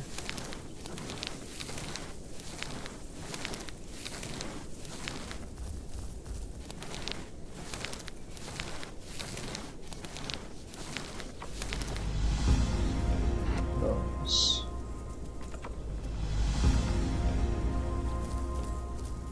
Okay. I don't remember exactly where the bones are around here. Because the map looks different.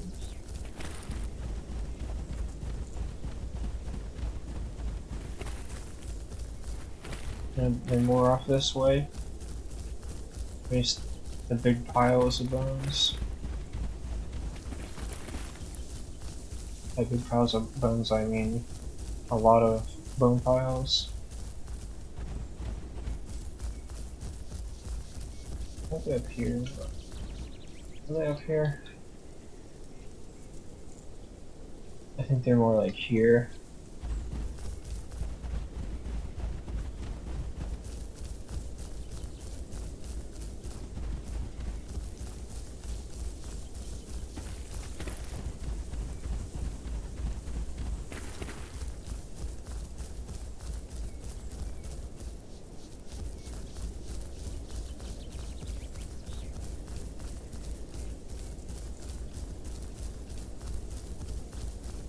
There's some right here.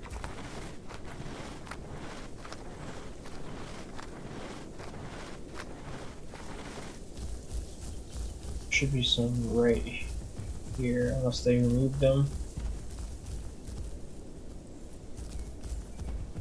This looks kind of like the right area. Maybe it was up here.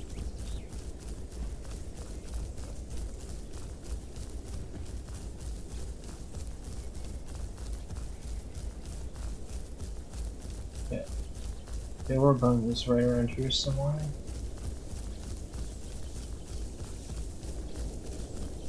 Okay, here they are.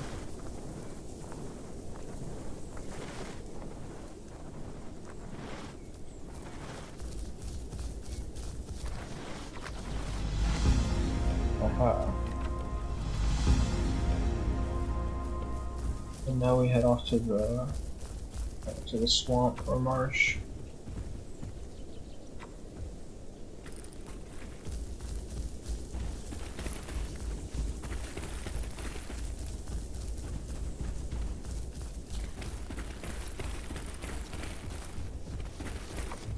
Hello, Nico. How are you? It's been a while.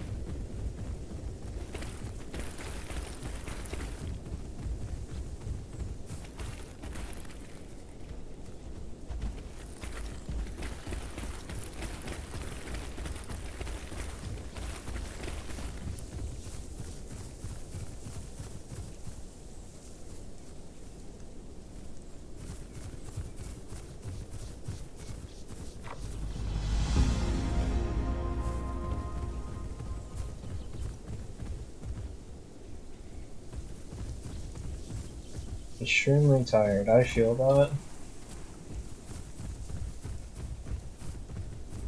feel like I've been all over the place this week.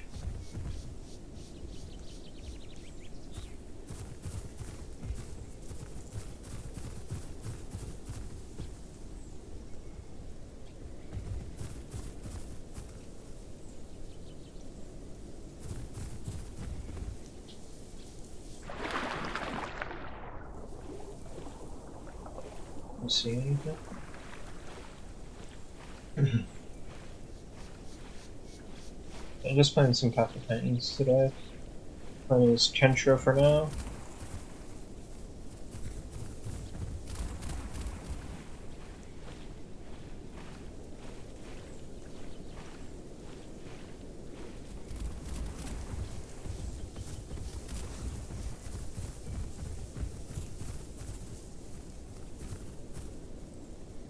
Stamina time.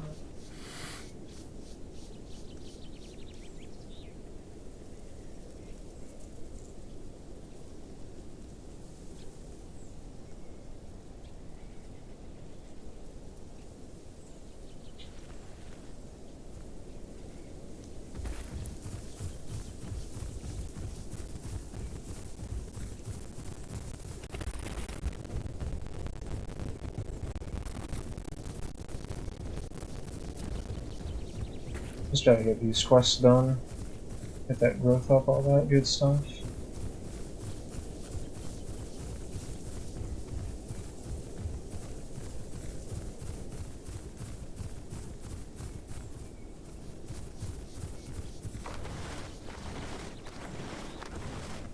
I just realized, for some reason the skin decided to do low poly. Yeah, that is. Concerning that the skin is deciding to lose resolution. But thank you, Nico. I always appreciate when anyone pops into the stream. But go take care with your haircut. I don't know how much longer I'll be streaming, but planning on probably only like another half an hour or so.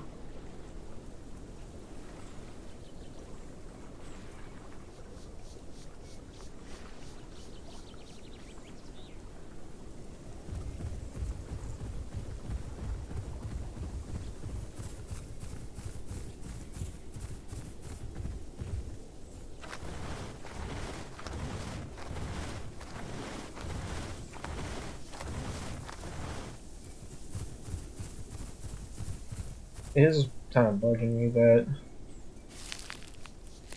the Kentro keeps switching to a low poly model. In other words, it just makes the skin look very blurry. I don't know why it's doing that. It might just be this area's lighting being wonky. Hopefully that's all that it is, and hopefully it's not a bug with the actual game itself right now.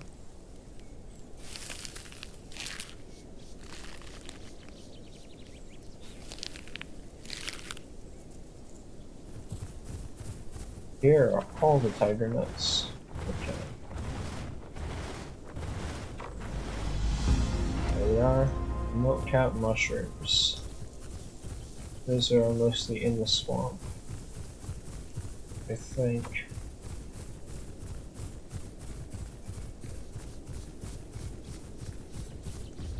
Here's some.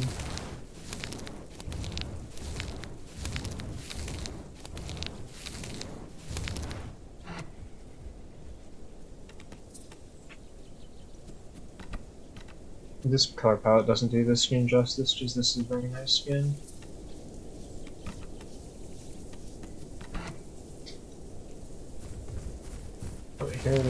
lighthouse that I need for this quest.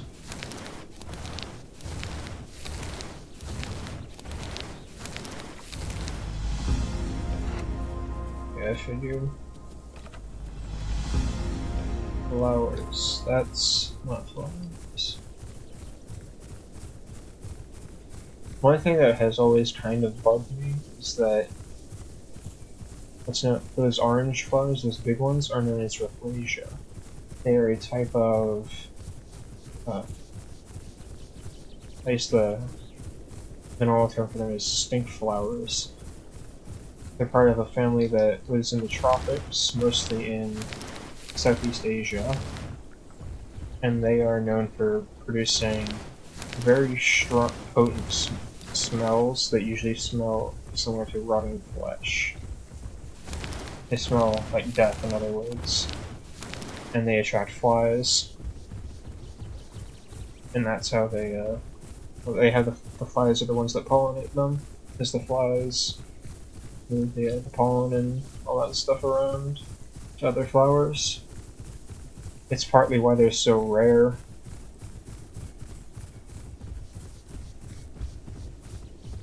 Mostly they're only in the deep jungle.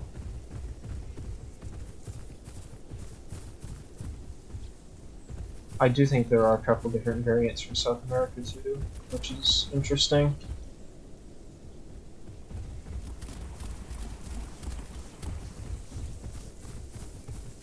What's interesting to me is that the flies, well, flies find them, but a lot of other animals don't find them. They tend to avoid them. Which is kind of interesting because you'd think the smell of carrion or decaying things would attract scavengers galore, but it usually doesn't. It's a waterfall that's making that noise.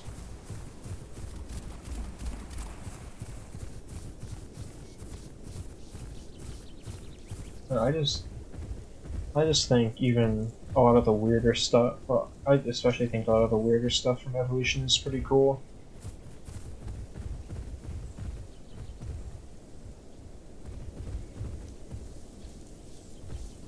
There are, of course, other types of stink flower. I know there's also a flower literally called the corpse flower because it smells like, it smells like death. There's one more that I forget the name of. There's at least one more that I forget the name of.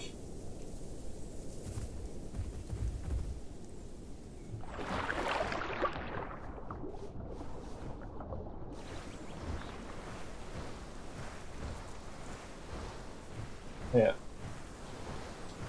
I know the corpse flower is especially rare, and if you know Pokemon, you'll know of Vileplume, Gloom, and what was the last one? Oddish. Oddish, Gloom to Vileplume. And Vileplume is based. Well, Vileplume and Gloom are based completely off of. I forget what the exact plant's name is, but it's very similar to Rafflesia. The hell is that?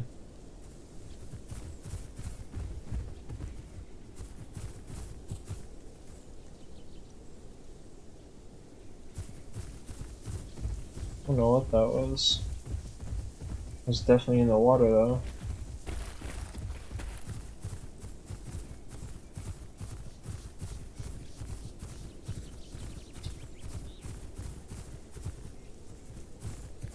At the wrong side to get water and food.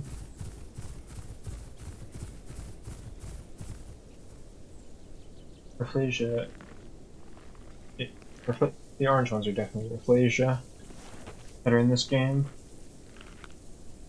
And their purpose is to be food for insectivores. Funny enough, aside from a couple modded creatures, the only insectivores in the game are Struthiomimus and Deinonychus.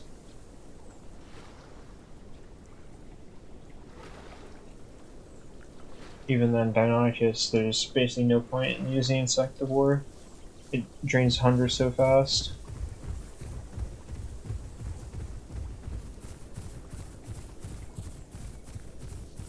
And Insectivore is a much easier diet to get away with on Panjur than it is on Gondola, because insects tend to spawn much more readily. Well, they don't spawn much more readily, but they spawn closer to water, and Insectivore drains your water really fast, which is sad.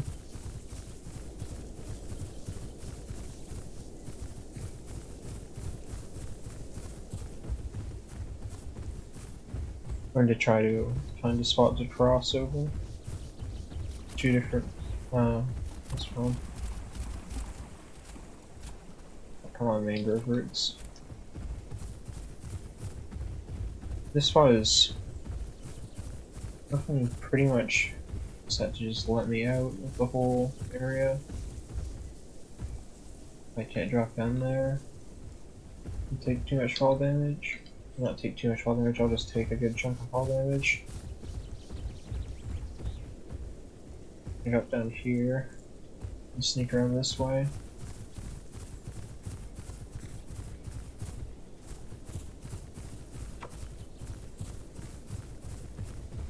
Sharp-Tooth Marsh.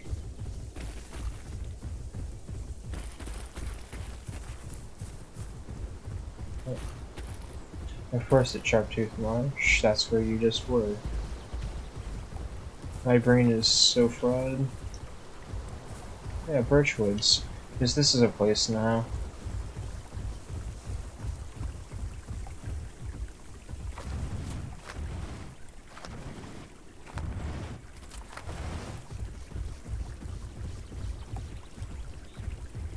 No, I'm not looking that forward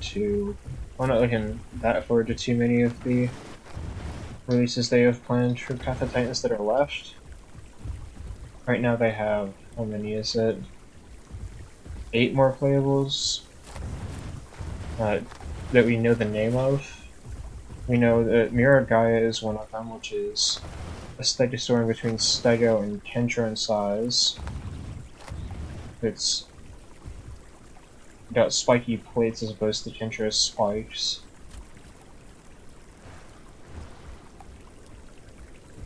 And we got a Kilobator, which is a big Dromaeosaur, very similar to Utahraptor, and that lens flare is horrible.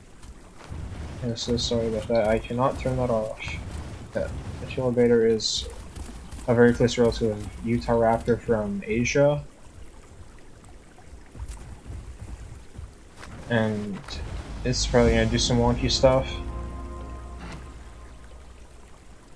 Then we have, what else?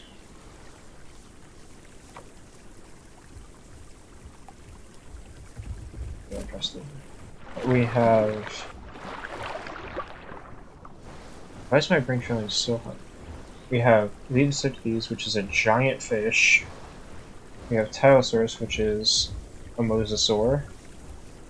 We got Urhorhinosaurus, which is a, well, it's an ichthyosaur with basically a swordfish bill. Then we have Microraptor, which is a small glider. We have, what else? Rhamphorhynchus, which is a small, probably semi-aquatic flyer. We have Hatzidopterus, which is a very large flyer. Hatzidopterus is outright bigger than Quetzalcoatlus, but Quetzalcoatlus is more imposing because Quetz is taller. And it just goes down to their build. Hatzidopterus is much more sturdily built and has a bigger head than Quetz, but Quetz has a much longer neck. I went the wrong way. I gotta go up this way.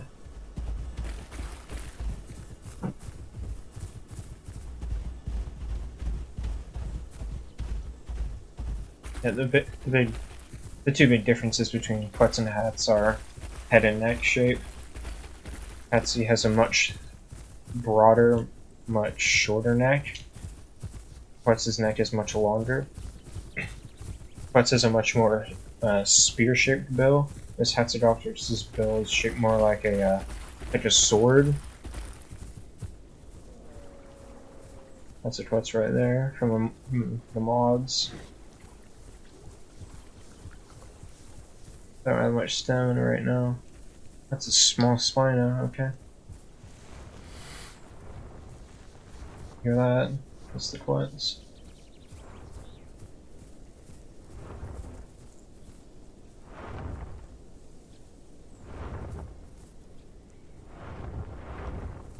I think it's just going for water. Even still, I'm not that big in terms of growth, but I'll still give that thing a pretty nasty fight. Quetz might deal pretty good damage, but Quetz hates bleed. And it's very frail.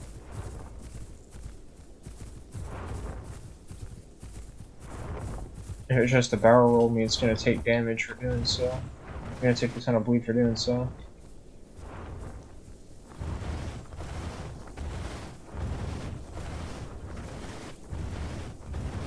But another big difference between Quetz and Hats, just visually. No. Not a lot.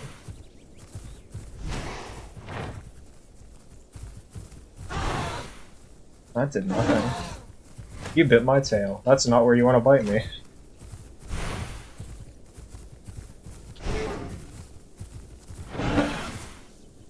I hit my tail again. I'm surprised that one hit.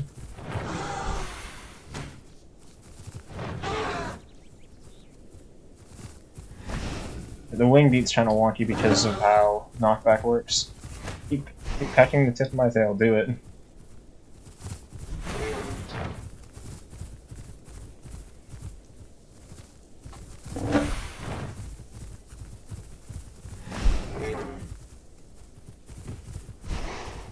Oh yeah, they got a lot of bleed on them now.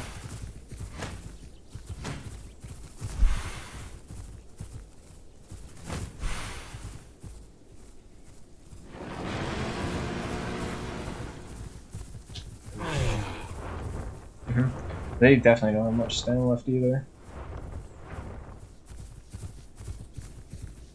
Gonna try and sit down. Now you're gonna do your charge bite.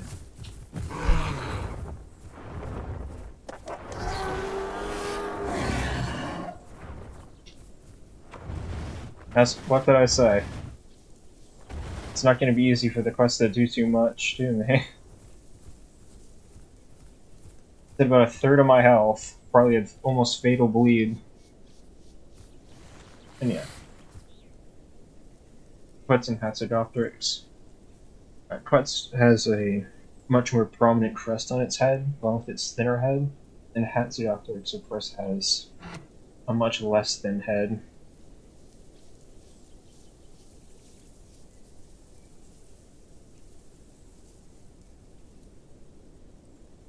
Hatsy's head crest is also much less pronounced. It's much lower to the top of its head, which is, fair. Yeah, it's just gonna unlock that for now, might as well. Then we'll unlock these two. I'm not putting on traction because traction cuts your stamina regen down to the point that it's not even worth using it. It used to be fine, but it's a lot right now. On basically everything that has it. It's especially janky on Kentro for some reason.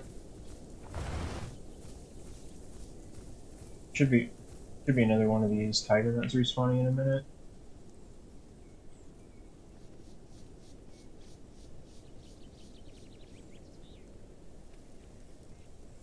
Another thing about Quetz and Hatzidopteryx, Quetzalcoatlus was known for more complete fossils and is much more popular because it was found much earlier.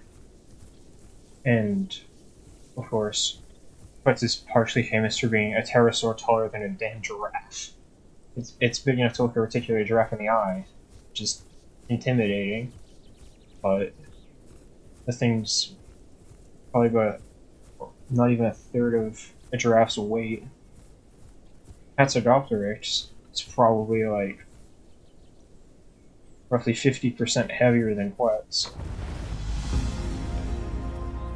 which is in of itself impressive for a flying animal. And then Hatsidopteryx. What's it called about that? Hatsidopteryx. The top of Hatsidopteryx' head probably comes up to like the lower midpoint of Quetz's neck, just above the shoulder on Quetz. But comparing the two, Hatsidopteryx is a much more robust animal, whereas Quetzalcoatlus is a much more lanky animal.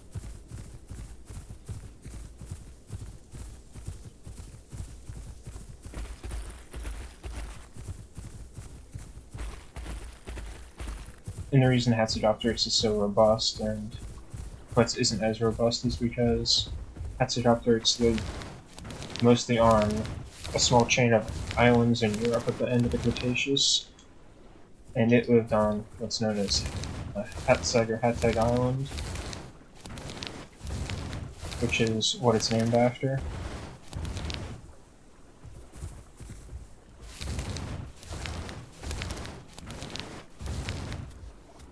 And then, of course, Quetzalcoatlus is from North America and Canada. It's from the USA and Canada. I think it might even be from the northern parts of Mexico.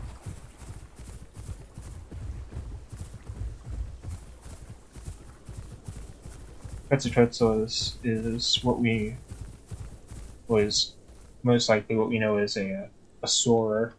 It's an animal that has very long wings compared to its body size, and tends to be very lightly built, and spend most of their time, just drifting in the skies.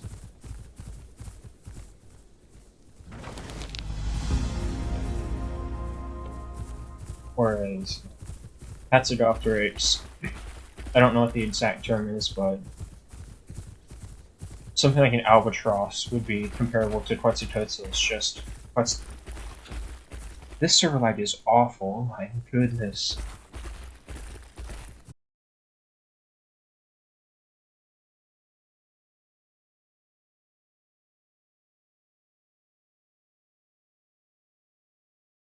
North America. And Quetz also has slightly broader wings than an albatross. Hatsidopteryx is much more comparable to what kind of bird?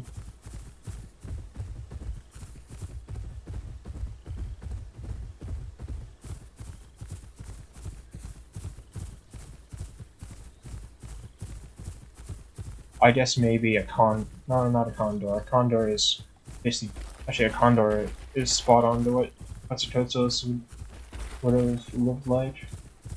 High altitude soarer that comes down and either eats carrion or small animals.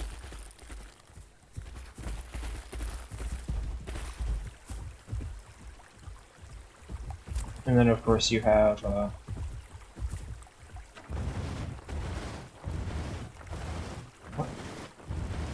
I guess hats would be closer to like a secretary bird or like a shoebill stork or something.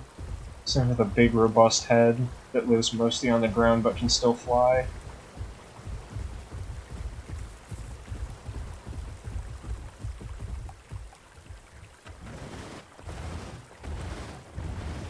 That's just how that stuff is. That's just much more close to how it's built. Much closer to how it's built in general. I thought I was gonna land in the water there, but it's good.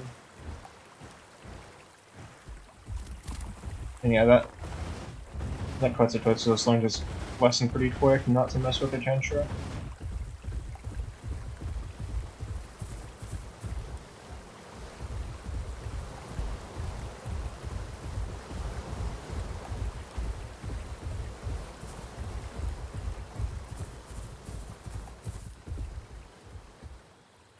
Funny enough, Kentrosaurus would probably be a pretty good animal to beat up Tentro in the real world because it has a very extended beak and a very long neck, which would give it a lot of reach. And because it has a beak, it should probably peck between the spikes. And even if it did get scratched by a spike, it probably wouldn't do much unless it hit it on the actual base of its skull, which would be difficult to do. Pets probably wouldn't mess with one though if it was healthy, because a healthy Kentro could still definitely mess it up really bad. And as is the case with birds and bats today, if a pterosaur's wing gets damaged, that pterosaur is probably going to have a really hard time surviving for a while. If not outright just doomed.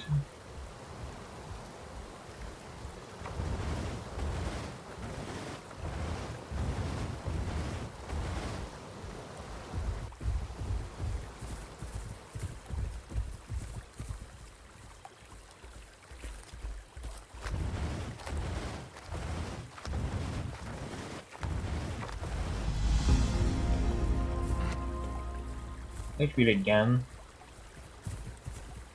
That's kind of annoying because I was hoping that it would be Amarilla that wanted me to collect. Amarilla are a different type of mushroom that spawn around here in a couple other spots on the map, but only collectible here.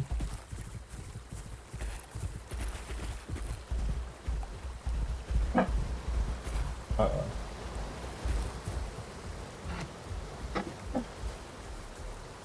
With that. I also hear my tortoise going nuts, I think.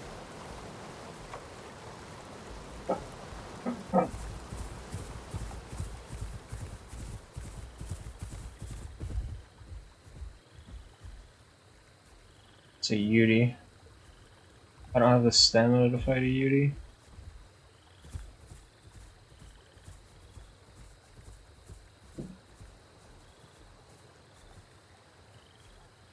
Well, being in a bush like this is pretty advantageous for me because I can get my stamina back and it can't see me.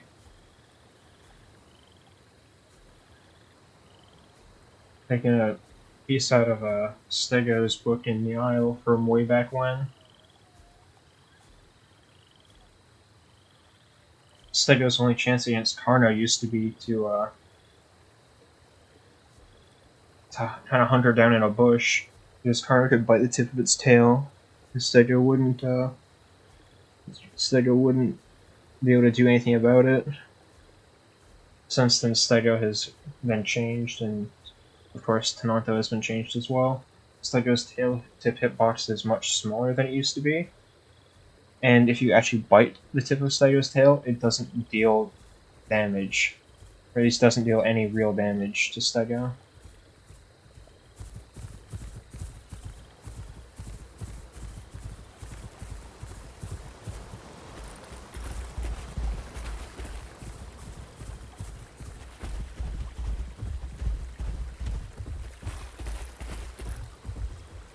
They were thinking about making it deal raw damage back, but that wasn't implemented. It probably will be a thing eventually anyway. Oh. I fell into the water because I was not able to see.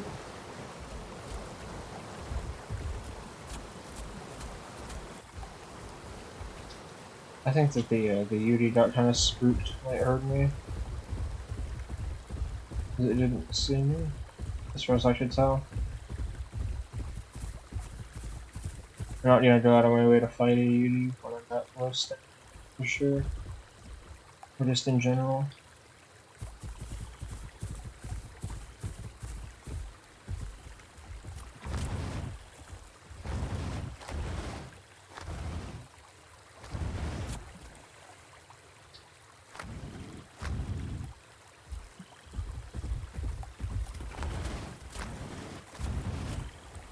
I'm keeping myself around half stamina is fine, I think.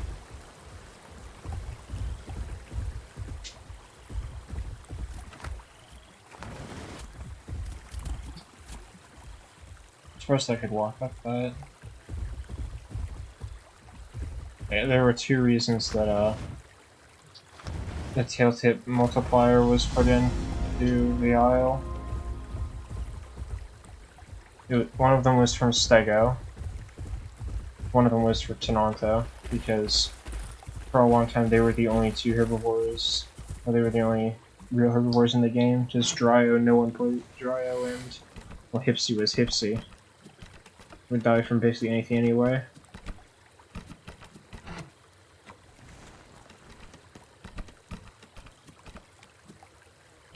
Thing is with Hipsy and well, thing is with Stego and Tenonto, the tip of their tail is, well, their tails are super long, and their tail attacks are, their slowest attack, which was a little bit of an issue. Now they take very reduced damage. I think it's 25% of normal damage on the tip of their tail, and you can't deal bleed damage to something's tail tip. I also can't deal fracture damage to something's tail in its entirety, which is cool.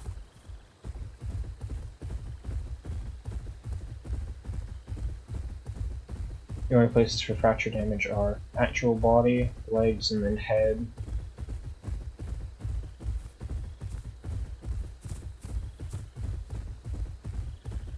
And of course, Paki is the only thing with fractures in Evrima at the moment, but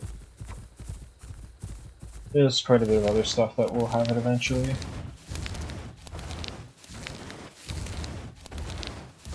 I know Rex is definitely going to have fractures. Something like Kentrosaurus probably will on some of its attacks, same with Trike. Anki definitely will as well. There are a couple others like Alberto that are debatable.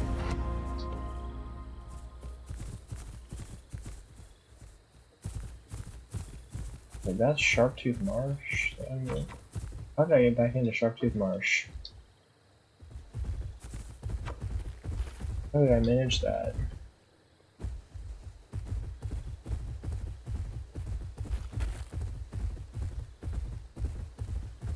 Probably because I was not paying any attention.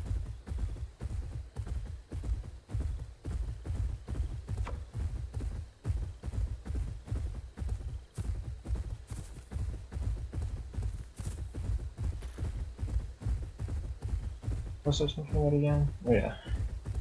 All that stuff in the Isle. Path of Titans... Actually, Path of Titans has been very blessed with a lot of the stuff that they have, because, well, for one, they're the newer of the big three dinosaur survival games, with Beasts of Bermuda and the Isle being much older, and Path of Titans has had... Well, Path of Titans has the actual ability to do stuff, basically. They've had the chance to learn from other games' mistakes as opposed to learning from their own mistakes, which is pretty cool.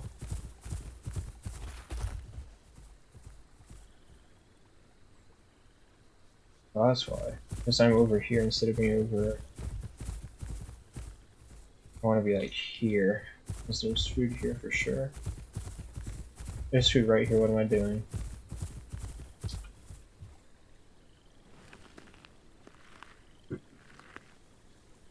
Once I get this transfer to an adult, that'll probably be it with the stream, but there's just a lot of stuff that's been going on with these games. Beast of Bermuda is unfortunately somehow the slowest progressing of the three. Even though the Isle has been through 2 recodes and has reworked and has done a bunch of stuff and has been in development for the longest period of time, Beast of Bermuda somehow has been the slowest to progress. That's mostly because Beast of Bermuda has the smallest dev team, I feel. Titans I know is also a very small dev team. This Beast of Bermuda is even smaller. I think Bob's dev team is something like 8 people at most. I think it's more likely about 4 of them. The Isle now has a dev team of something like 20-30 people, if I had to guess. And Path of Titans I think is like 15-ish. The reason that I have to guess with the Isle is because... Well, the Isle and Path is because most of their developers aren't actually on their Discords or like publicly known. Most of the Isle devs, well, a good chunk of the Isle devs at this point are publicly known because they didn't want to be publicly known, which is fair enough.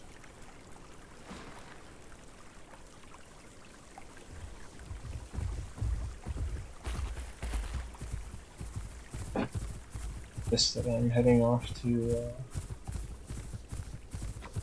Grand Plains. And that's really the only way that I can go from here unless I go back this way. Grand Plains.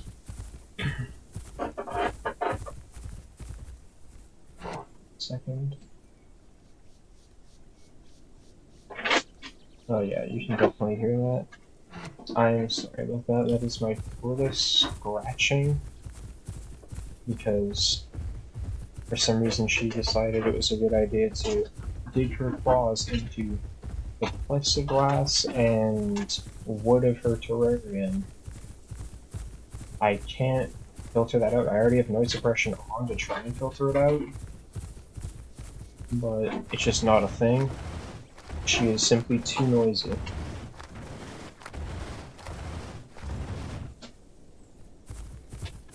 And of course, she hasn't been active for like the last 3 days. She's been just mostly sleeping the last 3 days. The rest of the day she's active and being a pain.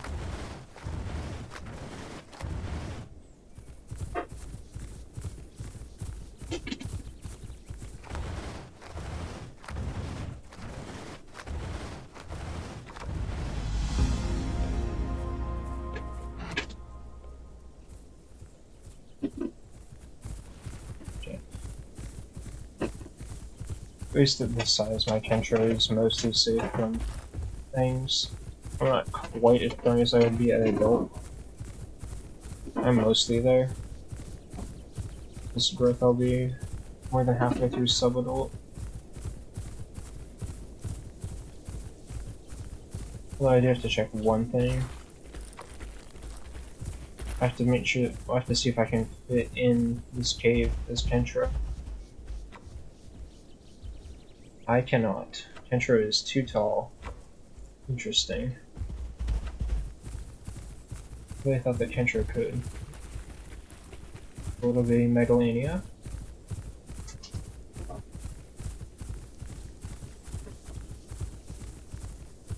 That's another thing too. Megalania was one of the playables that was changed in a pretty negative way by the Night Stalker update. I guess Megalania got a couple more abilities to help it out with just generally being a generalist, but it lost its tail attack, which makes no sense because Megalania is a monitor lizard. It's a Varanid, and Varanids are somewhat famous among lizards for using their tails.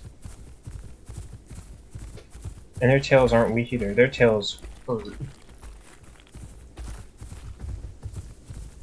You know, this way. A 3-foot iguana can leave a red mark on your skin if it whips you with its tail. Imagine that from a 15-foot Parenti or a 15-foot Asian water monitor, or even a 20-foot Komodo. They hit you wrong, they can they can give you pretty big bruises. At the very least.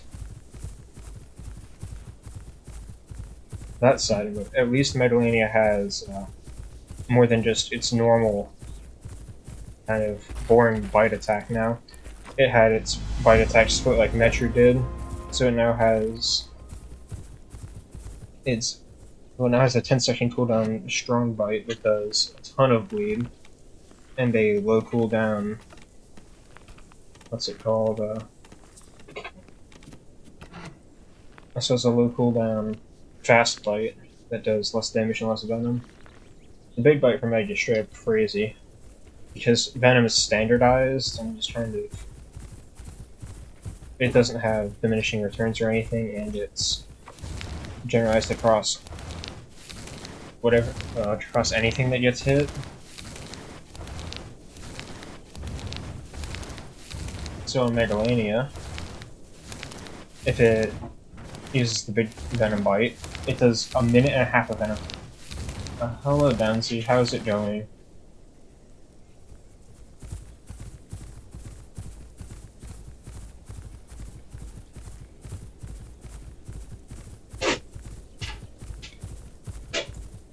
I'm doing well. I haven't been streaming the last couple of days because I've had some stuff I had to take care of. But I have 2 monitors now, so I don't have to have my old laptop on. I don't have to squint to see stuff anymore, and I can do multiple things. Yeah. It just makes stuff a lot easier.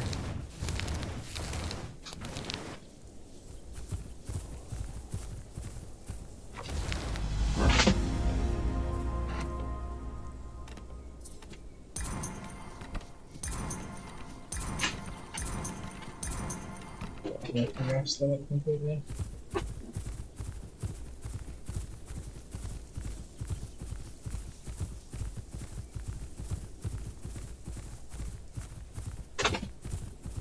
So I'm going to head over to. That is very bright, so I'm gonna head over to the top of the impact crater, which is right over here. And then get some stamina, go down into crater, and try and quest in there because it's the closest place that has quests aside from a Wilderness Peak.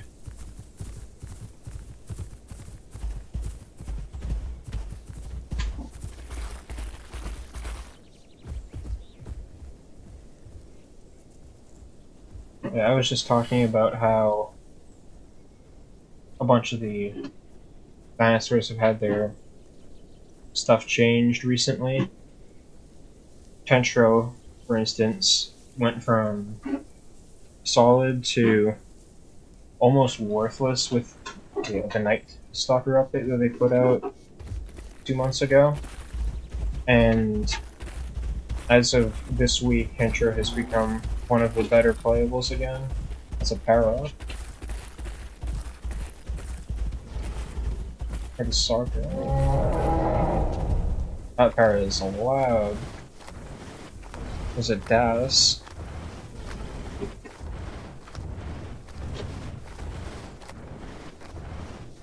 I don't have too much to be worried about as Kentro at this growth stage.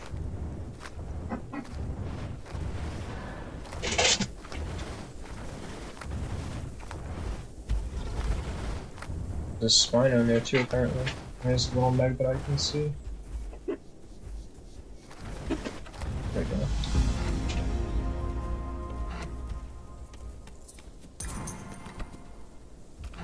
Yeah, I'm good to hit adult growth stage now. There's a baby Nogiana.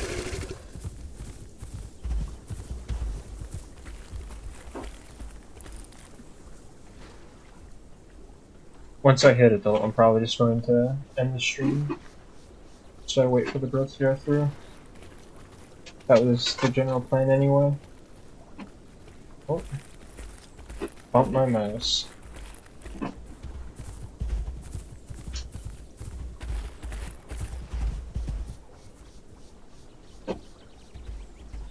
I thought that there was some food down in Crater, but I don't remember if there is for sure. There is. I was thinking there's a power here, it's probably mostly gone at that point. This power is very big.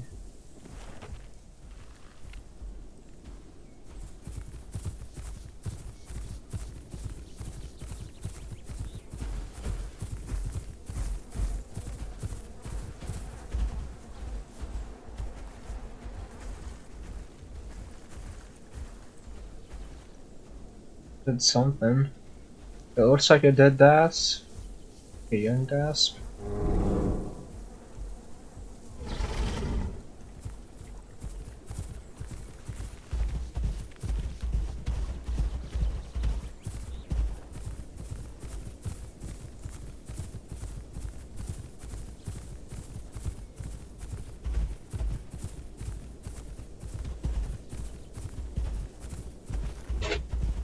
It pretty much just time to go find a spot to log out.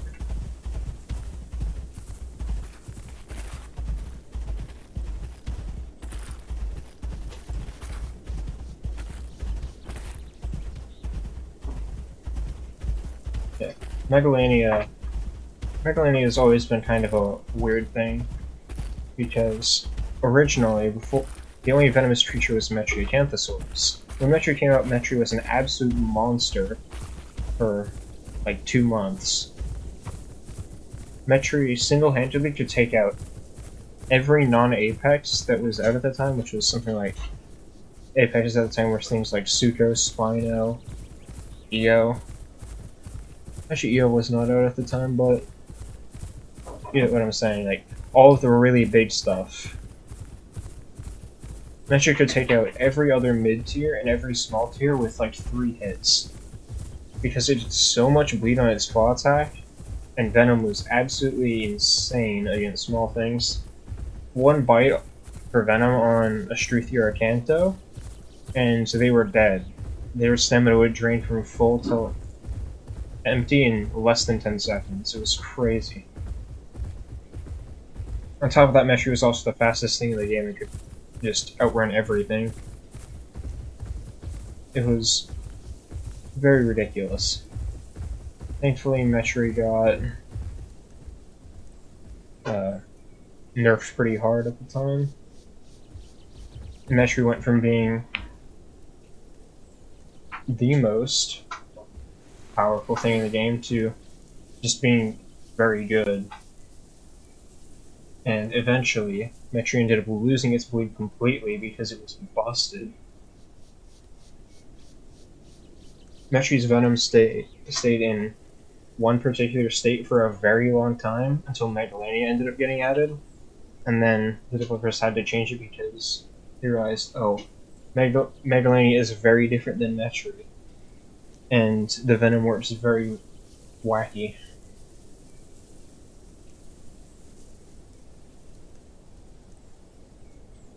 And of course now the Venom is much more similar to old Venom, but as opposed to old Venom where it's weight based, it's just general Venom.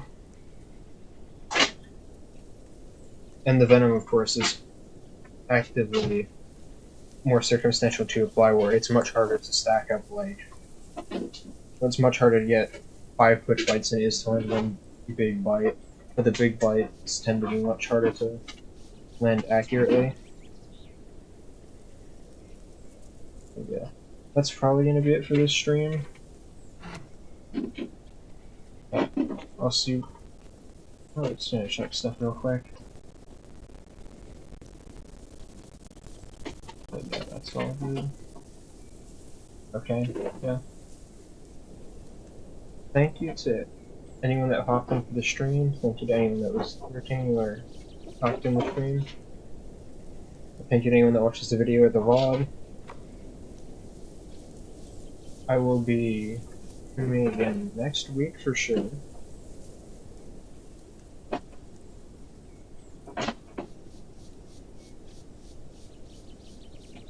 What else?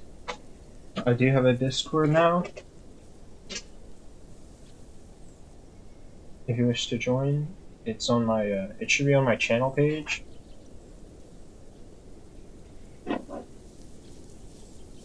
If not, then I have a YouTube account under the same name as my Twitch, and it will be in the description of, it's in the description of a bunch of the videos there. It's not already posted in the links there. Otherwise,